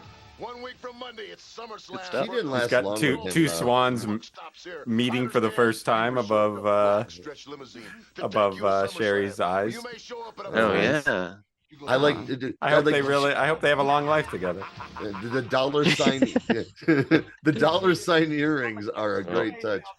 But at SummerSlam, when I beat you, man, I'm a driver so nicely. He's gonna take. And I'm gonna show. And he lived that gimmick his whole life. They turned the music up way too loud before he was done. Oh, look There at it is, the fluorescent light tube. Okay, well, they're going to. I was in the parking lot and I found this light bulb and I painted it red. And it hurt me a lot when I grabbed it by this end, so I figured I'll use it as a weapon. But, as we say in the Quebec, what the fuck? So Well, coming out of the parking lot. that whole jailhouse match, I thought when I was 11 was the funniest thing I'd ever seen. The Howdy go to jail and then meeting the gay biker who was clearly gonna Was it? Yeah. Was it just raped? The Mountie got raped. They had to keister something in on their way. Somebody took a trip down to the mouth of the South. I had to keister in the maple syrup. You got keister into maple syrup. That's what we call and the the mouth. Pepsi. The Pepsi in my bum. The Pepsi in my bum. They Universal. They call it the mouth of the South. The Bush de South. We call it. The Bush South. Purple mouse. Yeah, I'm sorry for the purple mouse. I say that every night. I'm on the way to bed. I'm sorry for the purple mouse. Is tonight's title. I will fight for that one. I will fight for that one, Johnny. Contact your local cable company right now. Remember, a match. Oh man, you guys have to have me on more. It's been so long. It's been so long because you got to go to that Oilers game, man. Yeah, wow, fuck, that was awesome. Yeah, but that was a crazy game you went to. That was crazy. Yeah. Okay, I texted you. I This know. is fucking insane. Yeah, in the middle of our recording. Yeah, that was amazing. But I'm really glad you got to experience that. Travis, of course, I say this. Of course, I think we're not topping that, and it did knock off a previous James one. That's how you get pink eye. Was was going to be the title until. Oh, that's pretty good too. Well, I vote for both. No. Down. And I'm on fire, so let's go. Now, this is James not- is so hot right now, you guys. I love this microphone. I'm funnier in the dark. That's right. Oh, much fun. Yes. I was. I told can't do was it when much everybody's funnier in the watching. You have no idea what I have to do to be funny. Good thing it's dark in here. My purple mouse. I'm sorry. My Yes. purple mouse. Who the mask guy is. I have no idea. He's well known. Oh, it is. Oh, I don't know. I paid a can't lot see of his money. nipples. That's how I can tell. Can't breathe, Ted.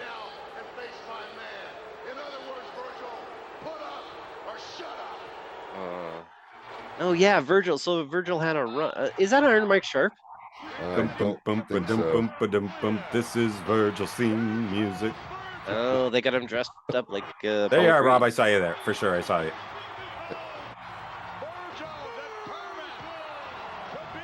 They It's our played own brand of Rocky. because Virgil wasn't very good. They just played into him having an Xbox, doing an Xbox or a gimmick. Sure, I remember. They marrowed him. I remember a Virgil promo that we used to always make fun of when we were in high school. It's like, I'll be rolling all over you when I'm rolling all over you. What? What? Fuck. I have that tattoo. I've seen. Good. Who is this big monster?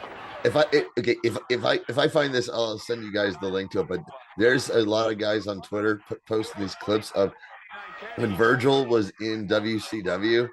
You know, it's like he was in the NWO and they worked a lot of those like the CC shows. There were so many of them that there was some insane Virgil shit of him like destroying jobbers and being kind of awesome that no one saw unless you watched the syndicated shows. I watched him almost murder a jobber today on Twitter. It was insane. Just Virgil on fire. I would watch wearing that. his NWO shirt, but he was Vincent. Right. Of course. Then he joins the West Texas Rednecks and he was Curly Bill, which I thought was fun. That's pretty good too. That was a gimmick I liked. That they didn't know what to do with and immediately What is the nuance to Curly Bill? What was the because by that time he's been changing names and everything, and Curly Bill, it was just available. That's the first thing that came up. That's what they offered. That's what he calls his giant schlong. Right, because he has a giant dick. It's right? Curly Bill because it curls all the way up. Well, sure. That's what they used to call it in the 70s. I think they changed it later. It's like a lobster tail without a shell. New title.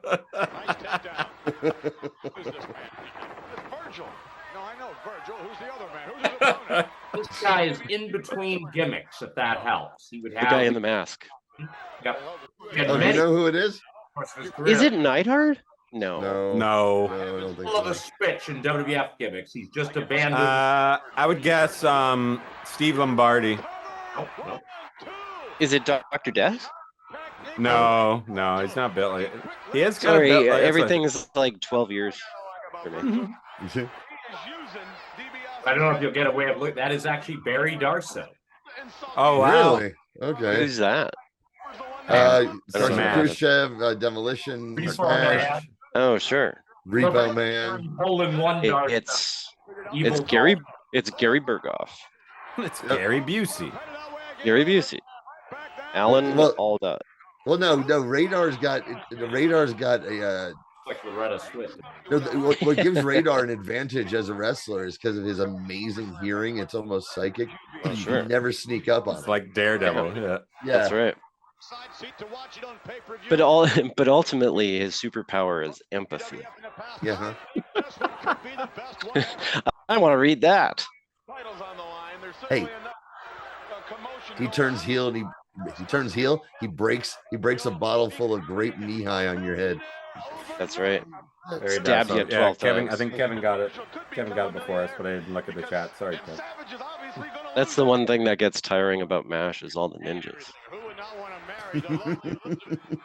I'm just imagining the cast of MASH doing Daredevil in the 70s. I guess David Ogden Stiers is going to have to be the most British. He is like a British kingpin.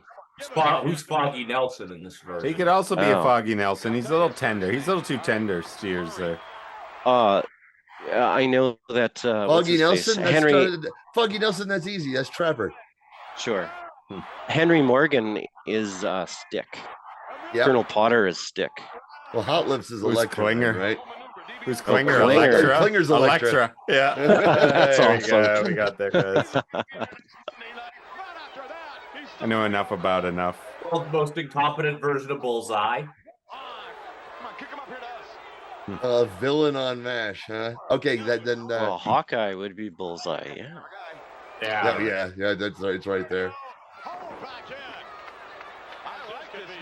No, it's like when they were doing Incredible Hulk. Well, actually, technically, the first Kingpin was John Rhys Davies, but nobody remembers. What was Darso's right. role at this time? He didn't have one.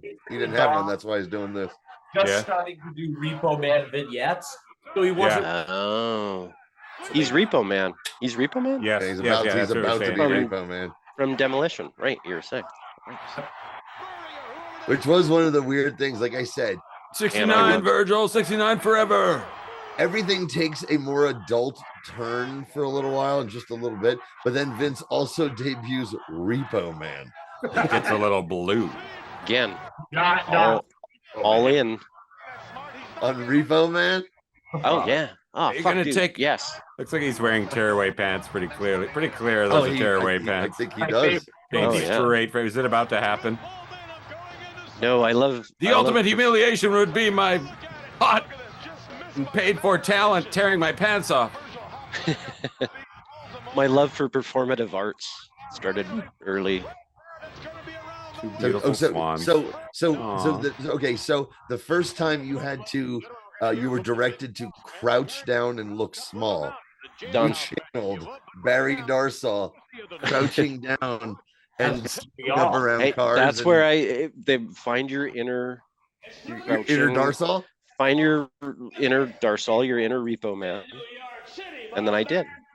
And then smells like violated assholes. My sounds like the mouth of the South in hair. Oh no! Here we go. I've heard about the NYPD and their batons. Did you know in Canada we have a NYPD Toronto? It's a little different from Montreal. Ladies and gentlemen, Ron Jeremy. Hey, he looks like Jeff Galooly's friend. Yeah. What was that guy? The guy who talked it into all the guy who did it, right? He's Well, Galooly was the chubby one, right? Yeah, that's right. I think that is Galooly. Yeah, that's Galooly. Was a skinny one, wasn't he? No, Galooly was a big guy. No, that was her husband, the young Jose Canseco. Oh. I don't know why are illegal. In Canada. Back to Cuba with you. I don't know if you've heard of this guy. His name is Paul Bernardo. He goes away for life. Canada's very well known. Canada's very well known for weird serial killers and sexual. We called him the Ken and Barbie, but we let her go. We're looking for some videotape. This is my jurisdiction, boss man. Oh, that's the Canadian content. See, in terms of these more cartoonish gimmicks, Johnny, these are good vignettes we've seen here today. Like that. I disagree. Yeah, really? Wow. Well, what are you in it for? It's weird. It's just like they still have one foot in this kind of like, your classic promos to the... I liked the Mounties one, but I also think the Mounties are a dumb gimmick, so it's hard to take it seriously. It's because you don't take our country seriously, Jonathan. That's right. Yeah, and then don't come knocking on our door. And then I visited your country. Yeah, and it was wonderful. Got to perform up there, and I realized I was right all along. Ooh, I love it. Whoa. Bobby wants Fido Dido. I want Fido Dido, McMahon. Fido Dido. He can ball up his sunglasses in one hand and then like let them go and they immediately turn back to shape. Who else can we call out in the early 90s? I'm trying to think. The Noid. No, the Noid's a different color scheme. I wanted this like outrageous kind of vibe he's got here. Like a lot of Varney. I hope those sunglasses are Varney. Hey, just you can't see the fanny pack. Is that a good match, Boss Man Mountie? No, that's too bad. So when you say a jailhouse match, they actually fight in a jailhouse, or is it no? Just a steel cage? The loser of the match has to spend the night in the real New York City jail. Oh, that's stupid. The Mountie loses, and the camera's implied that he gets raped. So for the kids, I'm still looking for the kids. Who? The Barbarian? No, a biker. Because I would watch that. Captain N, the game master. Good thing it wasn't Virgil. Oh boy. Oh no. Mountie would have never recovered from that one. By the way, I quickly want to say I won He would knock him out with a roll of dimes. I won a Nintendo trivia contest with Max Mitchell and my friend Brian Fukushima and Parm Singh Man, friend of the show. I saw a video of that guy, Parm, the rollover king. Okay, it was amazing. So this is what Johnny selected in terms of our Sid tribute. Yeah, this is early Sid, 89 skyscrapers. Sid with Danny Spivey. Sure. That this, and as soon when Sid passed, this made all the rounds in like my areas of like old school Twitter, because Lee Scott was this. Lee Scott was one of everyone's favorite jobbers, because he can take a fucking beating. And look at this. This is what's the I'm trying to think what that the music rules too. I'm not sure if it's a real song or not. The skyscrapers were. I remember thinking skyscrapers were awesome. Never watched the skyscrapers matches. The matches were never very good. Really, yeah. I remember them from PWI. That was we're gonna do a Waylon Mercy deep dive at some point. Oh, so good. He was so scary. There's that's Teddy Long is the best. Cape Fear was on TV the other day. Yeah. We got another tribute coming for Sid later on here, Captain N. Watch this. This is gonna be messy. Look at this, Lee Scott. Boy, I give this Scott. Oh boy. Oh, and on commentary. Lance Inside Russell. out. Lance Russell. Hey, you turned me. Okay, Travis. Lance Russell is on commentary. Lance Russell was in WCW. They had Lance Russell as the C-show commentator. Wow, that's crazy. What year is this? 89. It's Spivey. I guess I forgot to catch him. Welcome to the big leagues, Mr. And this is where is this? What's the federation? What are they? It's WCW. WCW. Wow. That's awesome. Well, I guess over the top rope from from the outside. Yeah. Crazy. This is right when Crockett sold to Turner, and it became WCW. As a matter of fact, I heard it so many times. Watch this. Check this out. Oh no. Jesus. Fuck. The back of those leopard skin pants just fill with shit. Just brown in the back. And then into the power bomb. Boom. How many little brothers had to get that? I think in Canada we gave our little brothers sharpshooters. Right in the snowbank, yeah. Yeah. Oh, I remember we used to sharpshooter each other, but I remember the first time somebody ever threw a camel clutch on me for the first time. Real. Right, yeah. Hey, like a bigger kid, like a bigger kid who must have been 12. Listen, dude, there's people. A bigger kid. There's people in that crowd going ape shit for Sid right here. Well, let's see what this young man's gonna do now when I call out the Undertaker. Boom! It's about to be a tag team match, player. And I've been loving all the stories that have come out about how behind the scenes Sid was one of the nicest guys in wrestling. Oh, that's good to hear. Like Van Dam was talking about. Oh, here we go. All right, so here it is. This is a really special moment for Flames fans. Buddy. And when he scored, this is when the Calgary Flames advanced our last playoff win. Well, in Game 7, Johnny scored. Johnny Goodrow passed away last night. Him and his brother were out riding bikes, and they got hit by a drunk driver. It's really sad. I remember when this happened, my wife and daughter had gone to bed because this was in overtime, and they just started shouting, "Johnny did it! Johnny did it!" And my daughter came out and celebrated with me. Wow. It's been a really tough day for me, but a lot of people in the hockey community and the Columbus Blue Jackets community, but the Calgary Flames community and the people of Calgary. So I thought it was pretty important that we say hey to a guy that was awesome and was always like always really humble. Yeah, is just a really great guy. So it's been a super sad day. And this was the last like really special moment he provided for us. But what I really wanted to share with you guys is the clip that I'm going to share next, is because right after he scored to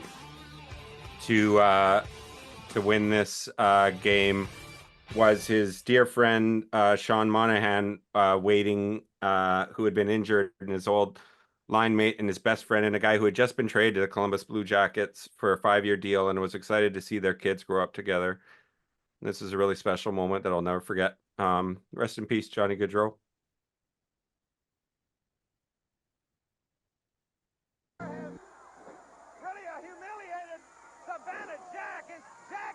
All right, Johnny, what do we got here? All right. Hey, okay, wow, okay. I just ran over a dog in the parking lot. Here's some wrestling. And here's Homer. Okay, a dog was killed in the parking lot, and now the comedy stylings of Homer Simpson. That's right. I'm so sorry.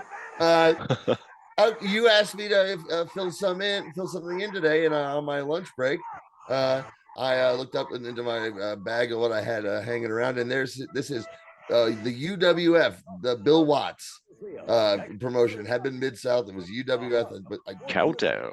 Is it 86, I believe, or 85? Travis, I don't. I don't know. I don't have it. I can't get that info. Whatever. It's 86, 85. It's after Power Pro Wrestling. Yeah, this is they had 2 syndicated shows, the main one and Power Pro. For a while, yep, there's Jim Ross. Hey, there he is. For a while, Bill Watts was trying to go national, and it didn't work out. The bottom had fallen out of the market down there. But while it lasted, it was the best pro wrestling show. Wow. And it was syndicated. We got it in New Jersey on U68 with all this other weird wrestling like California and et cetera, et cetera. This was, I don't know if we got Power Pro, but we got the main one. UWF wrestling was me and Danzo every Saturday night.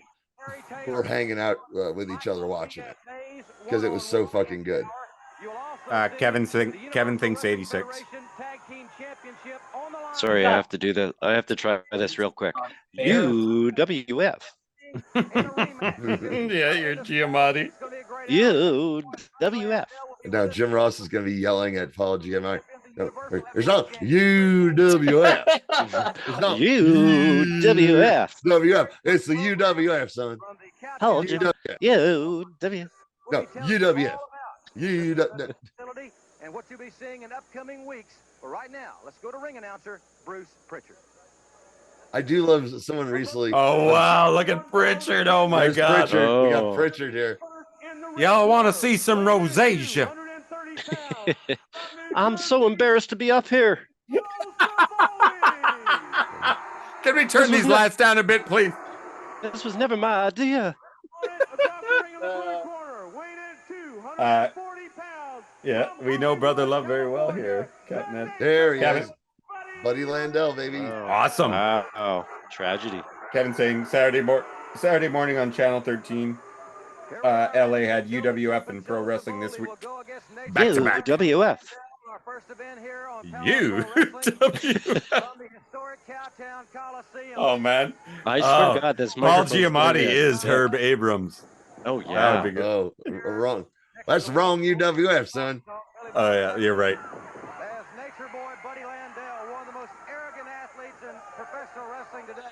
Just thinking of Cocaine and Cowboys.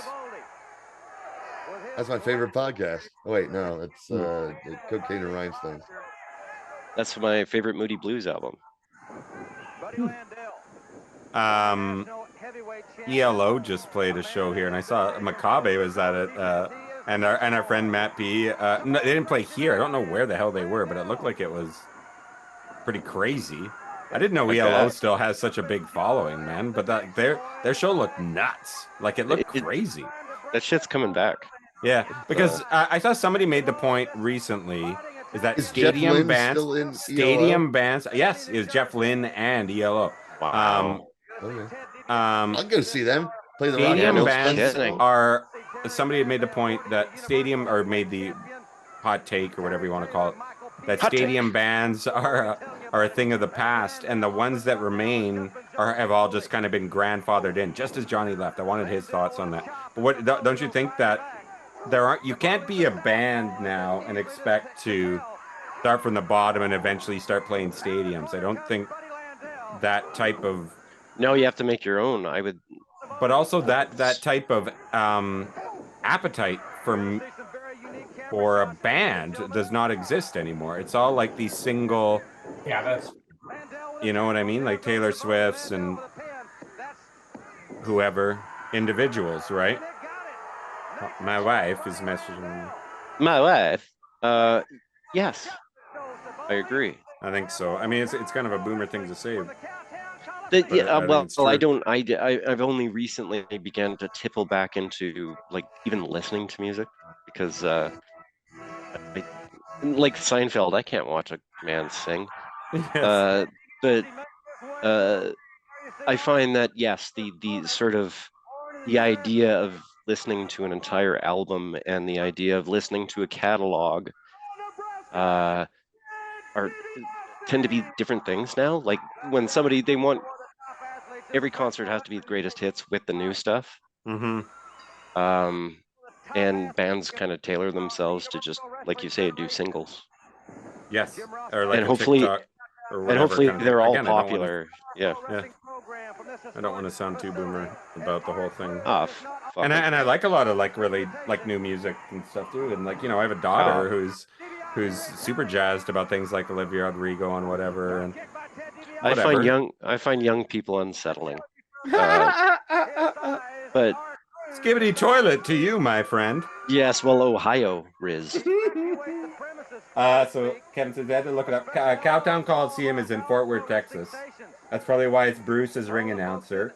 Cowtown. As he was doing Houston shows as well. And he said, yeah, crazy. ELO has been doing arena shows. I think he has two. Wow, they have two cool. shows in LA. That's cool. That's why I used to love. Well, I still like live music, but being able to just go to small black boxes, especially up here, like really big bands that like Gomez, Flaming Lips, you know, Bret Hart. Yes. Yeah, Bret Hart reading from his book. Bret Hart as Aladdin. As soon as he walked into the locker room, I knew we were gonna have a problem. Okay. You know, I used to have a lot of respect for 1001 Arabian Nights. Is that he is a supreme strategist in the ring. Whatever it takes to win, Ted DiBiase knows that. You know, I used to thought it was pronounced Genie, but it's Gin. If that doesn't work. I thought I was guaranteed a Genie Award after playing a Genie. That's the only reason I took. That's the Canadian Film Award, the Genie. I just went upstairs to use the bathroom. Did Buddy Landel win that fast? He did. Yeah. And now it's DiBiase versus. Flurs. That guy. Gers. Yeah, this one starts with some jobber matches, but then it. All right. I'll be right back. It looks oddly like Chris Candido and Dick. Yeah, I know. It looks like if Chris Candido had lived and still wrestled at like right now. Yeah. Which he would have been. How about DiBiase's fucking hair, dude?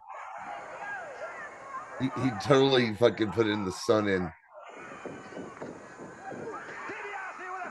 Like every time I watch a DiBiase match with you guys, I should apology for going in.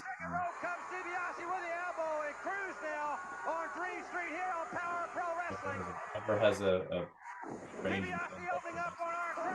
Another drop kick by DiBiase.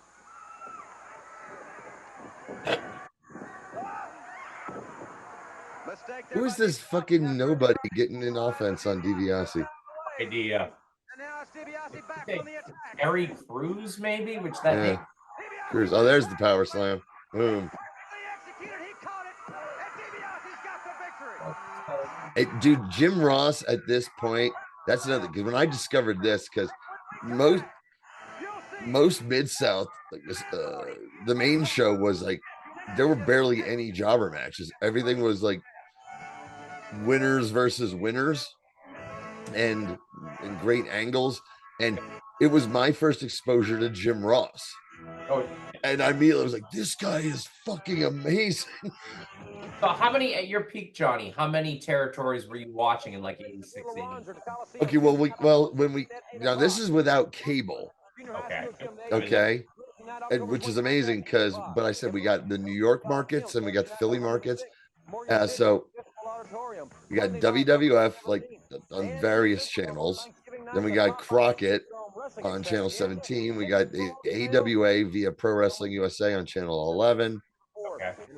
That we got World Class and Classic World Class and other Classic World Class on Philly 57. Then we got U68 for a while, which they did all kinds of weird shit on that channel, but they also played like music videos for bands I couldn't get on MTV, and almost every night they had wrestling. So we got minute. Oh, here we go. Is he the champ? He's like the champ. Main champ? Awesome. He's the champ. Yeah, you can base a fucking territory around Terry Gordy easily. I didn't think so at the time, Travis. It was weird. I was so used to being tag team guys that when Watts made him the top guy, I was like, I don't know. But then, since they showed the matches on television, I was like, oh fuck yeah, yeah, that's awesome. Now they don't make territory figures too often, guys, but they have recently made Big Bubba Rogers from his Crockett days. Yeah, that same belt. With the belt, yeah. Wow, you got that. awesome. I've seen that. Awesome. Yep. It was Hogan. The wave was Hogan playing the guitar, that figure. Big Bubba Rogers and Johnny. Do you want to feel old? Ready for this, gentlemen? I already do, man. Oh, it's gonna get worse. Wonder how old Richard is. Yeah. What? This is the legend. Sorry. Hogan, Big Bubba Rogers, and the third and fourth wrestlers. 3-minute warning. 3 minute. They made 3-minute warning figures. As legends. As legends. Did they make you know why? Did they make the lesbians? No, do they come with each different one comes with parts of the lesbians and you put them together. Yes. The one with the broken rib. Yeah. I'll tell you they had a really good intro. 3-minute warning. Yes. Yeah. I'll tell you why. Them? Because The Rock is on the board of RKO, and everyone in the bloodline is going to, they're legends. It's them too. Everyone all over the programming, man. Yeah. So Kev says he felt the same way with Gordy too, but he knows this is 86 for sure because he had to forfeit the belt in 87. Right. It's 80. It's definitely 86. I don't know what I was thinking. Oh, they just made Terry Gordy. I have him too. 86, so I was 12. Was 8. 8. I was Terry 16. Young. I remember mostly as he was Cactus Jack's part in. Oh yeah, this is Gorgeous Gary Young. What's his deal? What's Gary Young's gorgeous. deal? He's gorgeous. Didn't he run for office? No, that was Gary. Great if that was like a Yola Tango song. gorgeous Gary Young. There's a Yola Tango song called "Let's Save Tony Orlando's House." You guys know that? It's wonderful. I don't know that song. Yola Tango's wonderful. No, I love him. Gary Young here at this point is just sort of a journeyman young guy getting tossed around, but he goes to world class eventually in Memphis and becomes more of a star as gorgeous Gary Young. Gorgeous. Does he go blonde at some point? No, he grows his hair a little longer. He's too gorgeous. You go blonde, gorgeous, Keith. He's too gorgeous. You cannot do blonde. he becomes Mick Foley as a first tag team partner when he first started getting noticed in Memphis. Too many panties in the ring, Gary. They throw too many out there. Do you know these girls? Do you know these girls? He ain't pretty no more. I love it. Oh no! Should be all face. Just go for the face, Terry. Yeah, fuck him up. Is he doing like? What the fuck? What kind of pin is that? He just grabbed him by his fucking. That was a nerve hold, motherfucker. Yeah, I guess it was pretty close to a goddamn choke. Or Gary Young accidentally potatoed fucking Terry Gordy. Yeah, maybe. It kind of looks like. Oh, I was gonna say I wish I could watch that again, but I can't. My gorgeous face. The tailor-made man is showing up. Chavo. Ooh, Chavo. Red Rooster. That wasn't Giamatti at all. That's what that's called? Shimananoke? I don't know how to say it.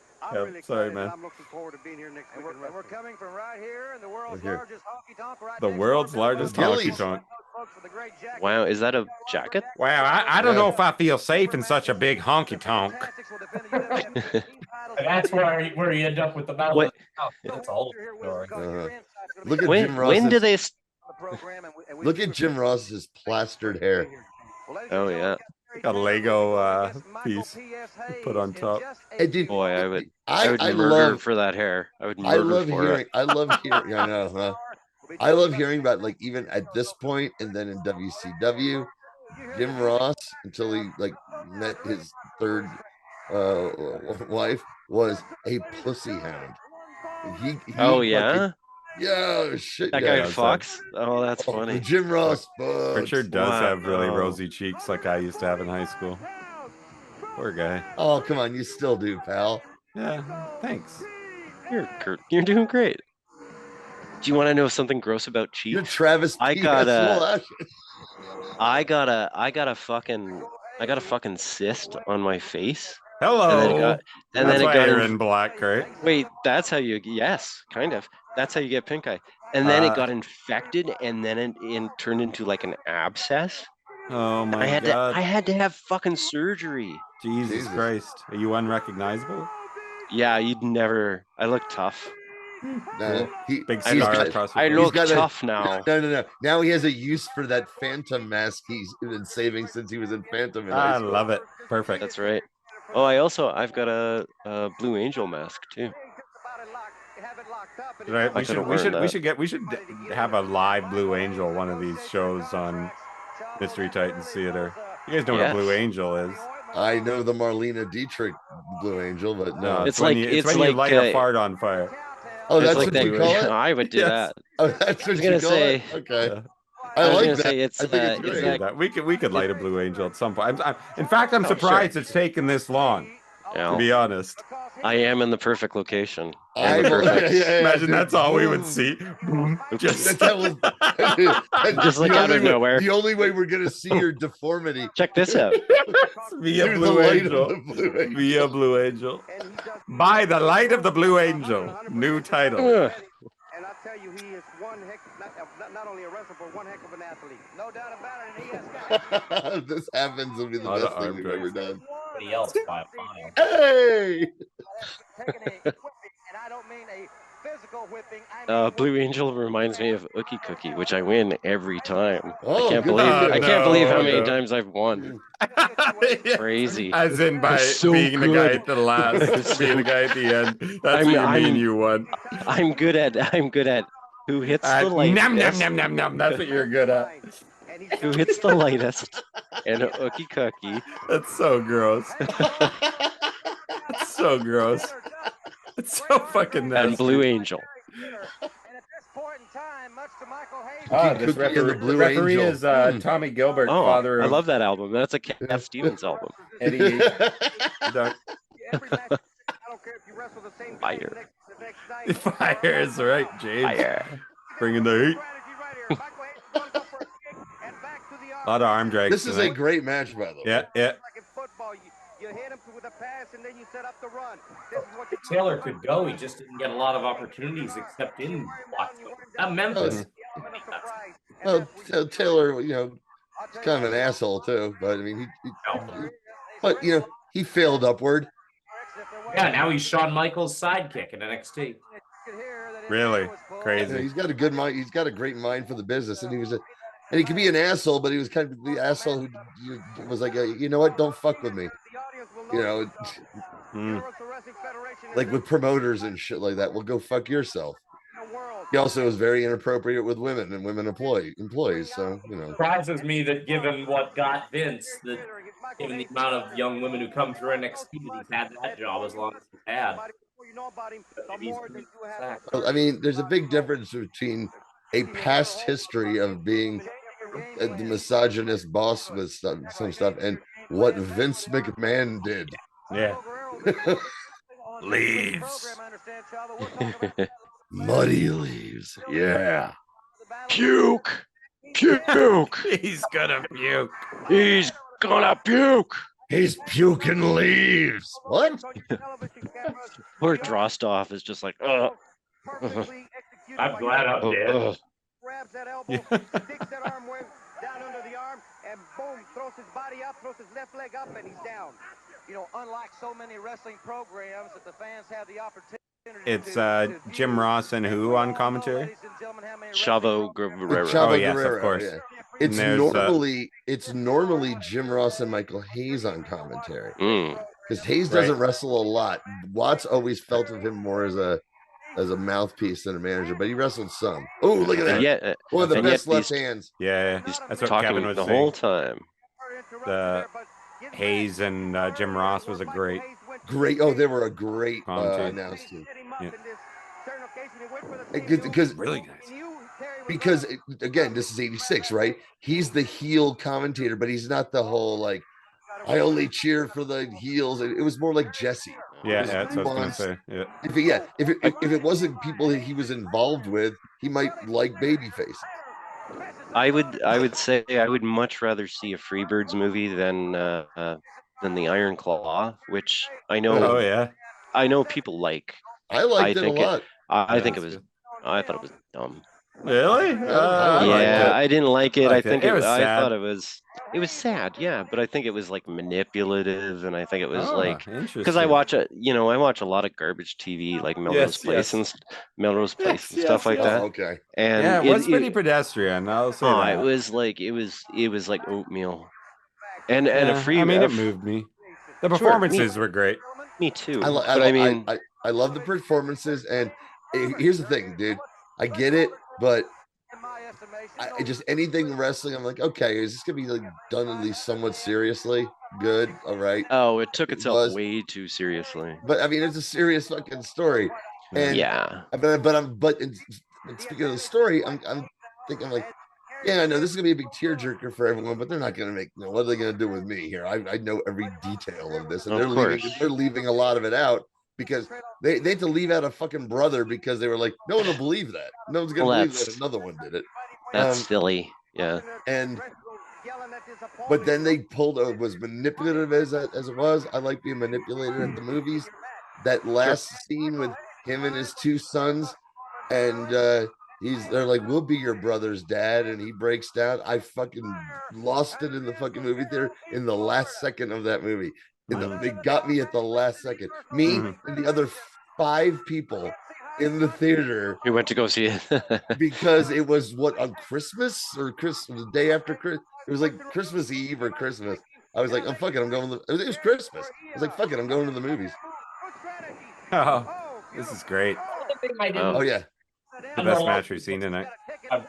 This match was Buddy Robertson involved now. Sorry, man. No, sorry, Robert. I was just saying, I haven't heard your take. Is that They got so many little things right. Even the guy who played Harley Race, I thought, did a tremendous job. That was really good. Yeah. As people pointed out, what the hell was the deal with that Ric Flair guy? Oh, who cares? Wow, It was hilariously bad. Well, no, I'm going to say this. He was hilariously bad when he was cutting the Ric Flair promo. When he comes into the dressing room, it was like, "Hey, Kevin, let's go get fucked up." I'm like, "Nope, that's dead on. That's fucking Ric Flair." Completely fine. Could it be the case that maybe they didn't want it? Like nobody can be Ric Flair except for Ric Flair, and they just I mean, it wasn't great and everything, but you dude, know, I want to watch the rest of this feud, dude. Oh no, dude, it's it's not even so much. The feud is Terry Taylor and Buddy Roberts. Yeah, really. That's fine. No. It's Bill Watts booking. Everything's interconnected because the Freebirds aren't a tag team. They're all singles. No, There we go. Oh, and just Buddy, a country whipping match. They're gonna have a country whipping match. Yeah, this was just a heads up. This became me and Danzo's favorite wrestling. We're like, this fucking shit rules. That's pretty good. Just a heads up. JR sounds so good. My dog is rousing. So okay. I might have to itch soon. Explosivo. Yeah, well, I've been cleaning up dog piss and shit for 3 days. Okay, when you see a giant flash explosion, that means the dog has done the ultimate Blue Angel. Oh no. No kidding. I do not smoke around the dog.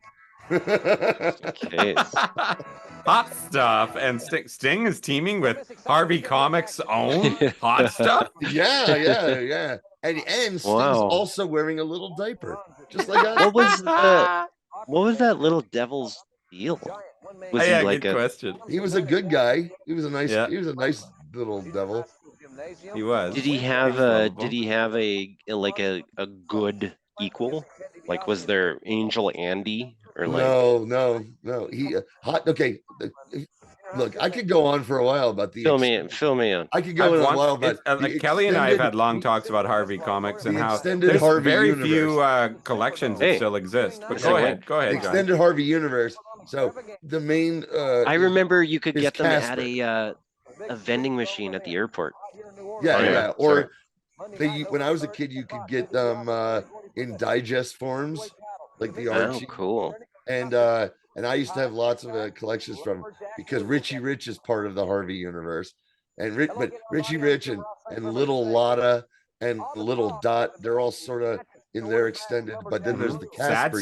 Sad Sack is part of Harvey. Sad Sack was in his own universe. He had a bunch of books, but then there was the Casper universe, and the more magical, and so Casper, Wendy, and Wendy the Little Witch, and Hot Stuff, the Little Devil, and various other shit. And I was obsessed with all comic books as a kid. And Richie Rich, who eventually committed suicide, and his ghost became Casper. Yes. That's how it's all over. Yeah, that's the story. Shared universe. Richie Rich at one point had like 30 something different titles coming out every month. Nerds. Hey nerds, shut the fuck up about Richie Rich. Okay. Dark Journey. Excuse me. Holy shit. At this point, I was in love with this woman. Looks great. She's super cool. There's nothing in here. Oh, that's a real nose. I mean, she wasn't the greatest promo. She wasn't. But she was just. She's got a great sense of style. Yeah. She made up for it in denim. And also Missy Hyatt. the other most smoking hot chick in wrestling.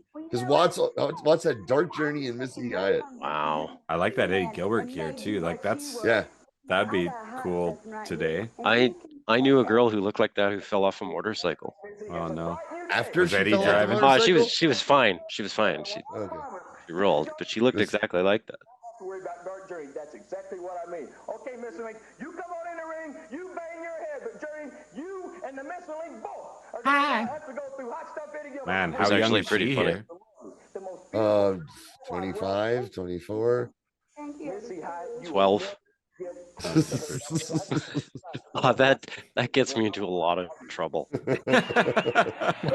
Here we go. When I was doing my own podcast, on YouTube years back. My friends, they made two mistakes, but they weren't really younger than me. They thought Cornette and Pritchard were the same person. And the one that I made no sense to me, they thought Missy Hyatt and Sonny were the same. Okay, I just got Oh, wow. Okay, real quick. This is how they were announced. This is how young Pritchard announced them. It's from every man's nightmare, Sting, and from every woman's dream, Eddie Gilbert. Oh, that's great. It's supposed to be from every woman's dream, Eddie Gilbert, and then Yes, Sting, of course. but he fucked it up. Well, he is Bruce Pritchard. Bruce Pritchard is a talented motherfucker that he managed to be the Artful Dodger and actually just keep all the shit off Just of him. always keeping his head down, just always just doing the keep work. all the shit off of him. Yeah. The Artful Dodger. Well said, sir. I don't know if you know more than I don't know. That's what Cornette calls him. So. Oh yeah. No, he never wound up in a hotel room. Nope, he stayed away from all. Yeah. Well, also because back in those days, Vince wasn't always a complete fucking lunatic.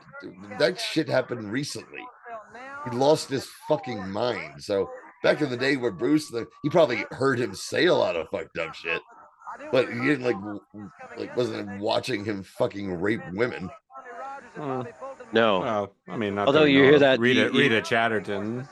Yeah. Well, no, they heard. Well, it wasn't like he was in the limo. They heard about it, and he probably could be just like, well, who knows? You know. I mean, that's the stuff we know about. I don't know.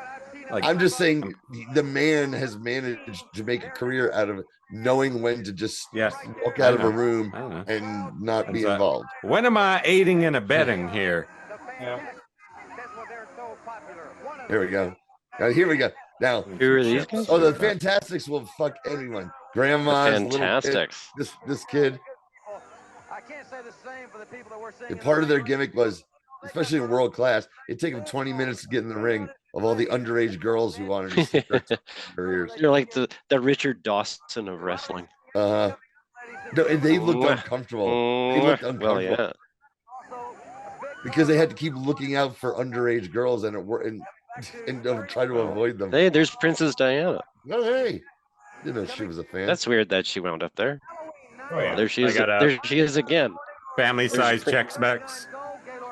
Your thoughts on Chex Mix, you guys? Not a fan. Oh. I mean, I like the nothing else. I like the cornets and the little corny parts. The cornets. Yeah. The cornets and the Chex Mix. Hey, come on, eat me, motherfucker. I'm right next to a shreddy. Not you. Not you. I got extra cheese, extra pickles, extra mayonnaise. Listen, you no good, no account cocksucker. Put me in your goddamn mouth. I am so excited to be in this organization. I was born into a wrestling family. I've been a champion several times, and I have never ever. Who's talking? Is that Chavo? Still? Oh, Yeah. sure. Fantastic's fucking rule, man. Mm-hmm. I definitely City of I Angels. I remember they're them the from Blue the Angels. magazine. They're from, The Blue Angels, yeah. they're from the City of Angels. Crockett and 88 go like indie. This match, one fall or Sorry, lost you, bud. remaining, and it is for the UWF Tag Team Championship. UWF. You know, Jim, like we said earlier. Matt, sorry. I actually watched this last week. Sting and Gilbert just loves to What was I that, love Robert? this. Look at this grandma down here. I think I saw this match last week. Oh yeah. So this matchup here. Depending on the result, I won't spoil it, but the result I think it is, I coincidentally watched this last week. Won the UWF titles. Missy I watched looks like this a. on the regular UWF show, not the Power Hour. As they say down here in the Southwest, smooth. Power Hour. I remember that. At that time, she was also. Or not Power Hour, Power Pro. Power Hour was. It's Power Pro. Oh, I don't know. Power Pro. I don't know that. I've got to add this. Next week here. So you gotta pay extra for yeah. Power Hour's No. free. You gotta pay. Don't a I little know extra it? to get Subscription. Yeah. Yeah, it's for Power Pro. Yeah, that's when Virgin really gets the good squashes. If Tatum comes to the ring, They are pro. Missy there by himself. Ooh, If he nice. comes to the ring with her. That match is scheduled right here next week. Clinic. To see what's going to happen regarding Hollywood and that woman. Or Eddie Gilbert could come right up there and get And it that's all the way. Missy Hyatt. That's Missy Yeah. Hyatt. They From the Hyatt family that was her owns hotels. That was yeah, was her and part, Hilton. Oh man, we need a Hyatt and Hilton feud. No, that was part of her original gimmick. That's legit, eh? Oh wow. Yeah, her real name is Missy Hyatt, and originally they were like, okay, they used that like she's a related to the Hyatt fortune. There's a guy running around Edmonton with no pants on. His last name is Hamilton. Oh yeah. Is he rapping about Canadian history? Yeah. They're not necessarily the biggest wrestlers in the world, but it doesn't just take that. It takes stamina. It takes your repertoire. Did they get you yet, James? What's that? Sorry, man. What? Did they identify you as the Sorry, you're as the man who was running around with no pants on, whose last name is Hamilton? I will keep you appraised. Why do you think he's in the dark? I mean, that's right. It's not just his grotesque abnormality. Who says I have the pants on right now? You notice they never stop. You'll never see him lay down on a hole. They're always tagging out, which is a good sign in a tag team. Oh, this I'm not gonna miss my shot. Isn't that the line? I'm not giving up my shot. Uh-huh. Is that what? That's Hamilton. Ooh, I wonder if I can make it my whole life without seeing Hamilton. Have you not seen it? Never seen it. It's great. I've heard. Wonderful. Oh, really? Oh, you really? should watch it. Okay. I don't know if anybody has told you. It is wonderful. But I'll tell you this, Travis. I thought I knew music. No, I watched the one that was on Disney because that's the only one you can watch. I'm sure. You know me. I love fucking musicals and musical theater.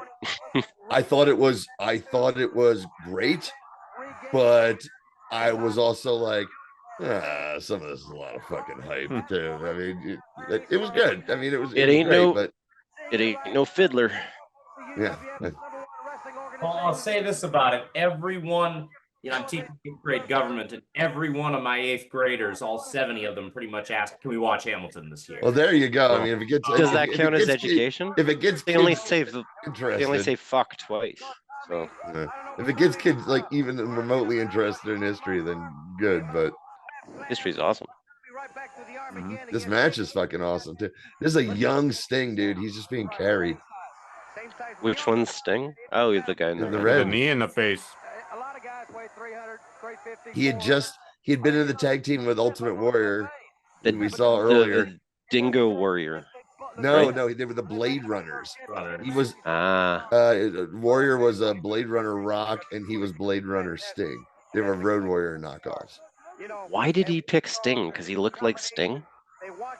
Maybe, but then he, as we all know, he got the fucking owned the name, and not the actual musician Sting. And, right. And they got an agreement where like Sting the wrestlers. I was like, oh fuck, I'm never gonna fucking say anything with it. That's ridiculous. I own it because of wrestling. Where's that dark side of wrestling? Yeah. There's a famous picture of the two of them. Yeah. I've seen it. Yeah, I've totally seen that picture. Yeah. And the company that makes AEW figures is now making a whole bunch of UWF era Stings. Oh wow! What does that look like? Like what we're seeing here right now. Like this guy. Also, instead of doing his kind of woo that he did, he used to want to shout the do da da da da.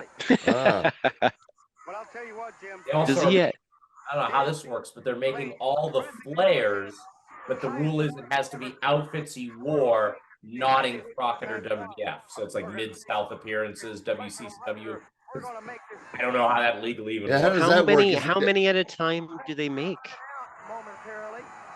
Usually, like with Sting, I know they're doing 3 different variants right away because it's the exact same mold, it's just different colors. Hey, look, the Korean they just make as many as slow down for you.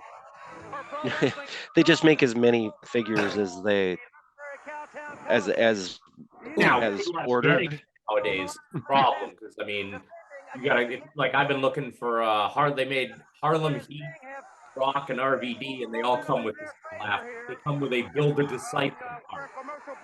Brutus Beefcake, the NWO, and I've Nice. gone to maybe a dozen Walmarts in the last 2 months, and yeah, Harlem Heat still goes for about $80 on eBay, and no one finds it. Wow. So it's nothing. It's not something that you could like order from the So producer Walmart's or not whatever. You have to go to Walmart. available for like about 30 minutes, and then they sell out. Wow. Look at this young man. So you stock Walmarts to get the figures? Well, Walmart, Target. Target is actually easy. Target usually find all their. Yeah, the security, you can stalk easier at the Target. The security is way more lax. Walmart. Also, you can shake down the manager a lot easier. Half the people who work in the toy departments are just taking the job so they can be collectors and get all the stuff early. Dude, Wow, I wonder if there is a fix. I've always wondered Okay, well, if no, there's no, a fix in department stores. okay, no, I'm gonna tell you, Toys dude, R Us for a dude. couple years in college, yes. Okay, dude. Back in the late '90s, Kevin Smith was writing just some comics, and he was doing some like Jay and Silent Bob comics with some cool little indie artists. He did one big issue special where that's the thing. Jay and Silent Bob get involved with Randall and all the clerks getting involved with a weirdo who's running a scam at the Walmarts or whatever for chase figures, for Star Wars figures. Yep. I got fired, Johnny, from that job after 2 summers because this was the summer of '99. And anytime a little kid or his mom would come up to me and ask me of a Darth Maul, I would go into the collector's stash because he'd have about 100 of them for himself stashed in a secret room. Oh yeah. So you just put a bunch aside just to if somebody asked, you would go, yep, No. I got one. He got me fired for this. He would No, some asshole was hoarding them in the back, and Robin Hood here lost his job because he was selling them to the kids. Right. And they You got son mad of a bitch. at that. Like, fuck you. I have every right to sell it to whoever I want. Yeah. I once stole a Kindle reader from the bookstore I was working at. Did you give it to the poor like Robin Hood? In a way. That's wonderful. Good for you, buddy. I'm sure Thanks, it was like man. a chapters or like a fucking It indigo. was Sting a is Coles. fucking Tommy Rogers. Good enough. Oh, he's Coles. doing the read. He's doing the You dancing. put him out of business.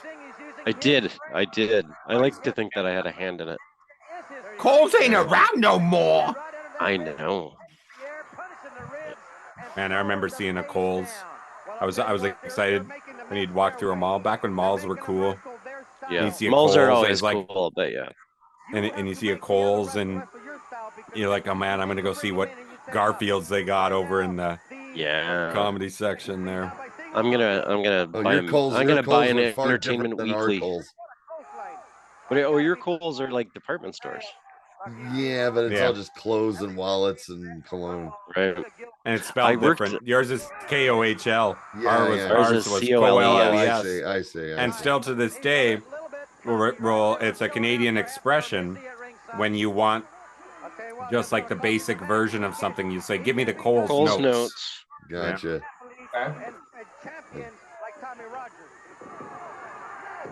By the way, this match is fucking dope. Oh yeah, no, this is the point of the show. I know. We watch awesome wrestling and we bullshit. It's definitely picked up. I still gotta go with the Cobra biting warrior. Oh, that's pretty great. Yes. Hello. I have to mention I haven't mentioned the Muppets once. Good job, pal. Thanks, man. Why? But why not? I went on well because every episode, because wrestlers remind me of Muppets. Right. Well, you already In did. every So episode. floodgates open. So you already just did. mentioned No, the I Muppets. know. There you It's go. like saying Hacksaw Jim Duggan. No, he was close. He was close too, so that's very possible. The next 2 weeks. Okay. UWF. Once an eyeball goes.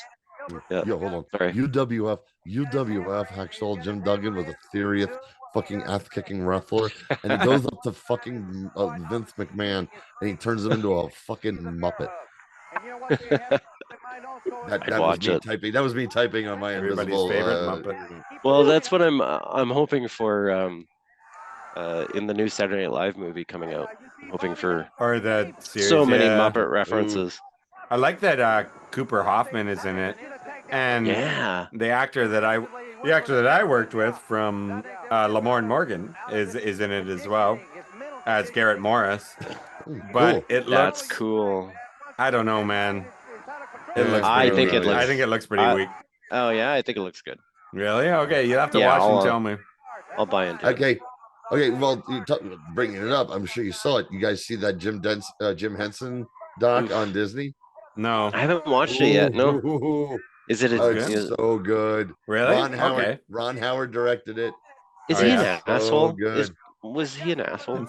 No. I mean, not like not like a kitten toucher way, but like.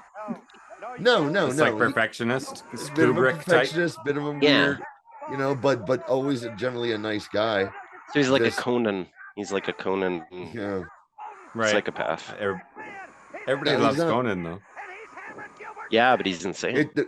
It's really fucking good. All right, I'm gonna watch it. Of course you'll cry. Well, the best shit is it goes in deep about like, and here's how it gets started, and here's his days in the golden age of television doing these weird like coffee ads. commercials and shit. Yeah, and all it goes deep in all the coffee commercial shit and everything.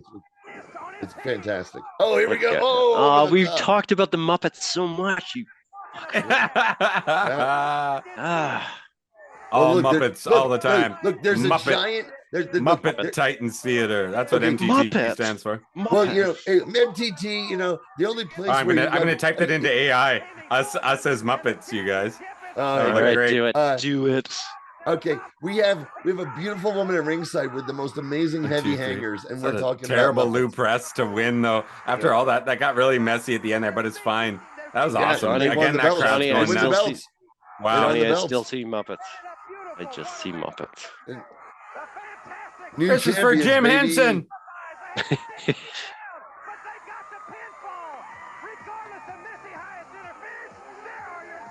It's great wrestling.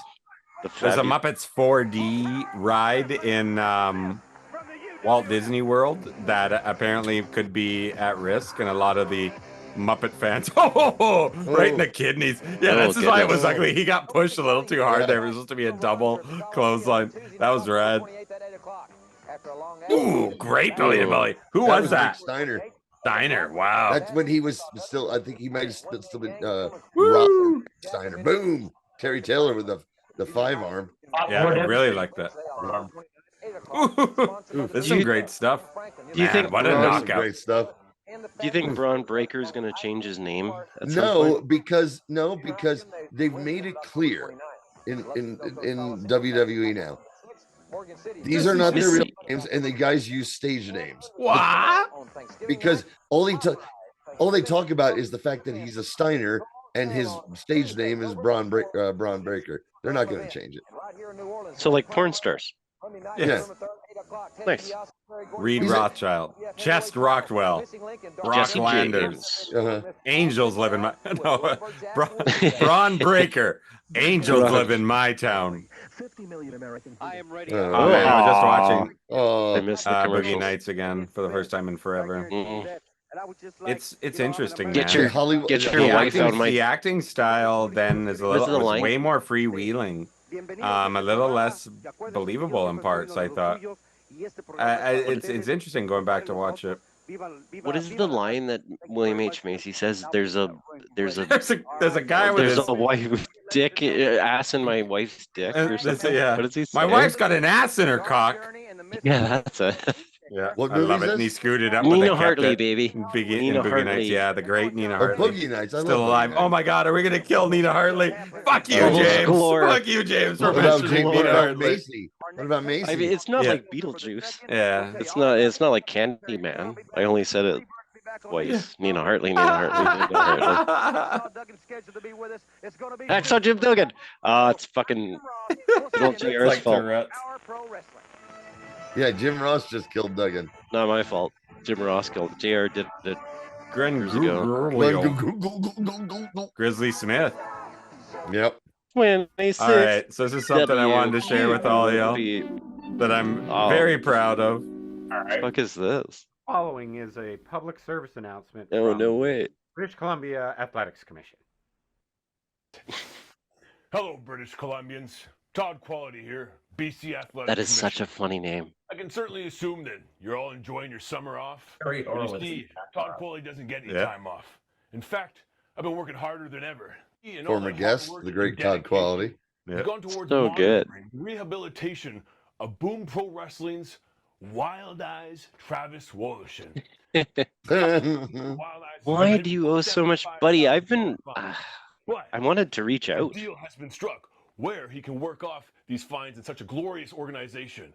Now let's go to the tape. I love he's got Pepto. I love he has Pepto. That's awesome. It just turns out. Why did he put a There we go. VCR into his? See right here. Oh, that's awesome. It's one of those little TVs that has Here that. are a series of ways in which we found the repeat offender could try and atone for his variety of offenses.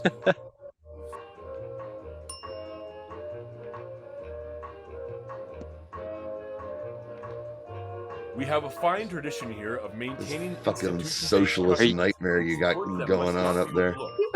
As part of the recuperation program, Healthcare is the free, Republican buddy. Party will take on Yeah, it's this. free. Here's how you're paying for that healthcare. Finding children. Give it. Oh, I see. Oh no. Oh, that's great.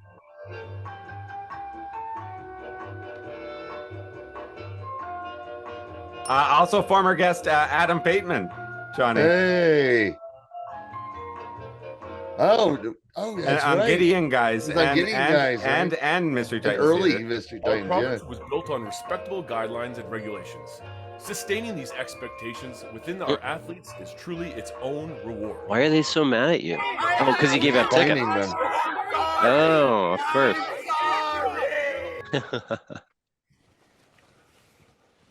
Red Deer College, baby. What?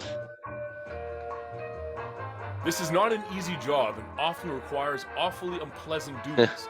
Okay, It's so becoming an upstanding citizen. I watched this earlier, Travis. Yeah, it's Explain to often me fine. this woman Mr. who's the Ives horse's also has owner. taken on this He's responsibility the owner Abaddon. of the horse. with enthusiasm. Who? She's the owner of the horse. She Yeah, chose yeah. to go chaperone. Oh, that's Sky Portman, the amazing photographer for Boom Pro Wrestling. She's amazing. Are you killing a horse? Yes, that was one of the jobs. Why I did was she given. look like whatever happened to Baby Jane? I don't A lot know. of That was fucking her makeup. choice. Athletic Commission will That was always her maintain choice. that our playing fields remain an open and fair place, safe from outside What is harm going or on? Sorry, guys, I'm stoned. So Travis owes a lot of money to This the is Athletic another Commission, area in which our and offer of Yeah. community and service to was pay taken it on off, by the Todd offending Quality's Boom employee, making him and his do actions have been shitty things to recognized by people. this governing party. You know, I owe $75,000 to the BC You- Athletics Commission. Do you need money, buddy? This is, and this is how Well- I'm starting Well, to make yeah. it up. Okay. Why do you think we're on Twitch, dude? Yeah, Oh, true. I legit hurt my knee here. Legit Oh, hurt my it knee. looks Here. like it. Oh, fuck. I love it when people hurt themselves. Is Quality drinking actual Pepto? Because Yes, that's every this is shot, the- every Oh, shot. boy. wow. Oh boy. That's good stuff, man. There's so many people around, and well, that's right. It's to inform Boom Pro Wrestling employee Travis Wild Eyes Woloshyn that his hard work hasn't gone ignored, and that he has put a slight dent into his fines. Oh, no. Oh, Now, attaboy. with that being More said, than that, but well.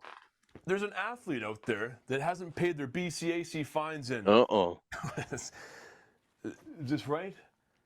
In several decades? Let me tell you something. You can be assured that old Todd Qualley will be taking care of that September 21st at the Boom. That's such a great name.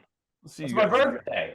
We'll see you there, Oh, so buddy. he's talking about Lincoln, right? Oh, Yeah. cool. Let's keep Oh, working yeah? together to keep all BC athletics top quality. Lincoln doesn't pay taxes? Well, no, he hasn't paid his BC Athletics Commission fees. Oh. Edie In the Brickell. gym.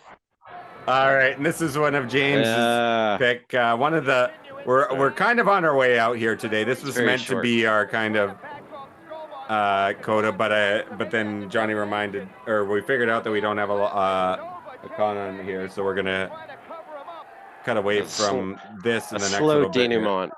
Yeah. This Oh, is I know what wonderful. this is. This This shit made me so fucking. Judge Jeff Jones sucked. And by the way, Jeff Jones, a total piece of shit here. Really? Oh, yeah. Yeah, Jeff Jones is a piece of shit.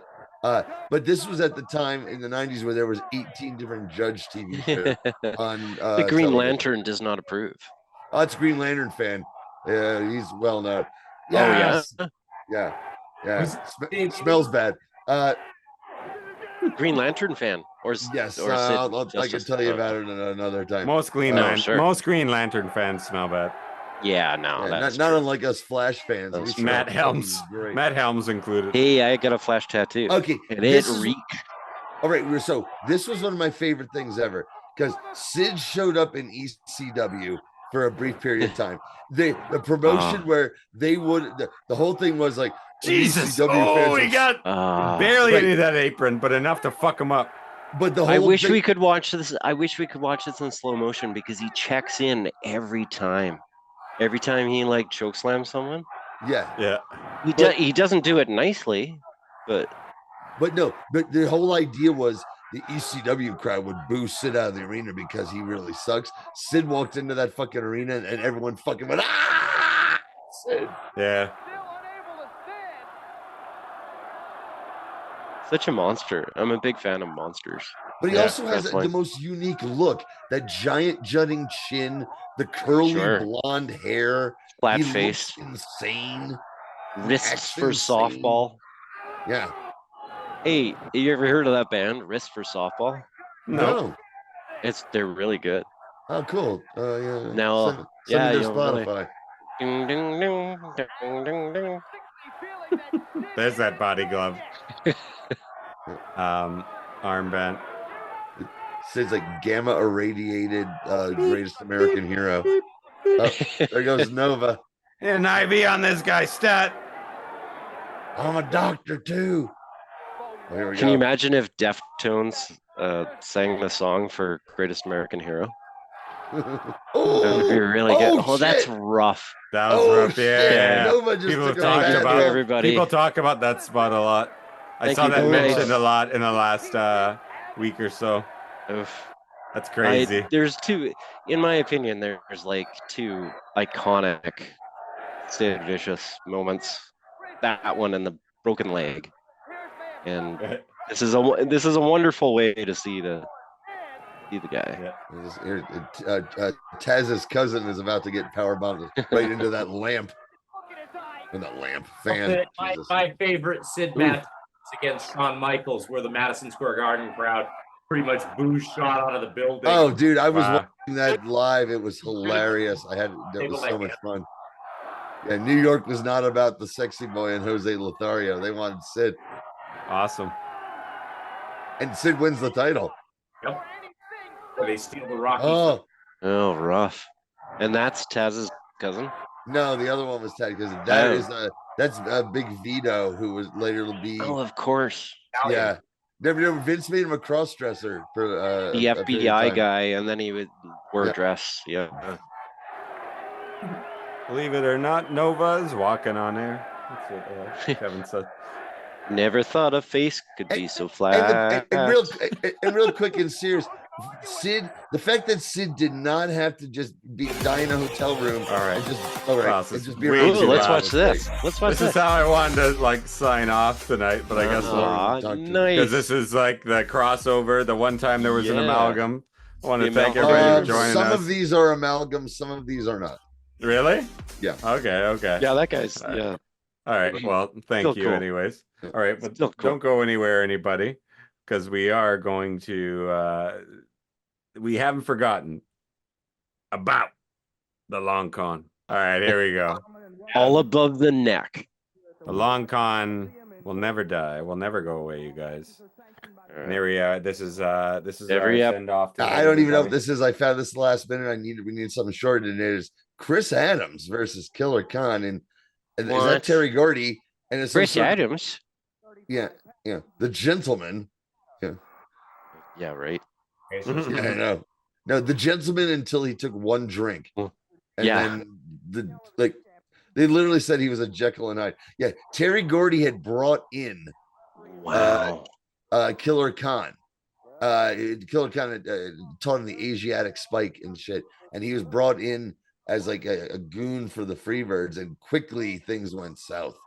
But at this point, this Killer Khan can't be controlled, baby. Crazy. You can't kill. Just Killer Khan. was he okay? Like was he a legit nut? Because I'm all in. No, he's a sweet. I'm only 12. Oh, he was a sweet guy. He was a sweet guy. Yeah. All right. Love 12-year-olds.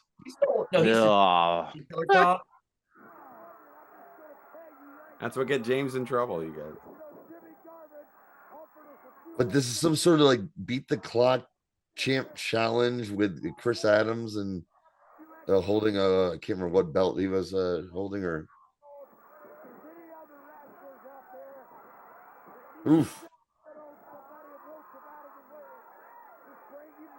I do want to say before we sign off here tonight, on the Patreon tonight, we do have the legendary Sid versus Night Stalker from Clash of the Champions 13. Oh boy. As well as some more of our buddy Johnny Rods, who we love. I'm gonna have to go poop my dog. Poop your dog. Oh yeah, I can't. Oh yeah, we're gonna take. Yeah, there'll be a break. You want to take a break? Did you All right. eat your after dog? this? After we wrap. Did I eat my dog? I walked the dog. much like Mr. Fuji. No, it was cat. It was cat. It was cat. Oh, it was cat. No, dog. It was dog, cat, whatever. None of it's true, actually. It was a psychological thing. Well, I choose to believe it. There's a late grade Buckshot who we celebrated last show in the crowd in the front row. 16 chickens and a tambourine. Fuji love enforcing stereotypes on dumb white guys. He spoke perfect English. His heel. Did he not speak perfect English? Yeah. All the other Asian people hate him for it. Dude, come on. Come on. You're from Hawaii. Come on. They think the Chinese restaurant full I'm gonna win this match. Where is this? Your best friends with Pat Moriarty. This is world class. Fort Worth. Fort Worth. Speaking of world class. Boom! Oh, there goes the super inventor kick. of the super kick. A super kick in your face. The super kick. Oh, another one. The mist. To the throat of Khan. He knocked the mist out of his throat. That's great. Isn't that awesome? Yeah, but fuck, you don't do that to Killer Khan. That's what happens if you knock the mist out of Killer Khan. Do you know how much that cost? Hey, that's my favorite callback. I had to go to the same guy as where Billy got the gremlins to get that stuff. Oh, Mike Von Erich to the rescue. Oh no. Boy. I'm 14 and a half. And rock and roll Buck Zumhoff, everyone's favorite human being. Who's that lady? Johnny's inspiration. Yeah, my hero.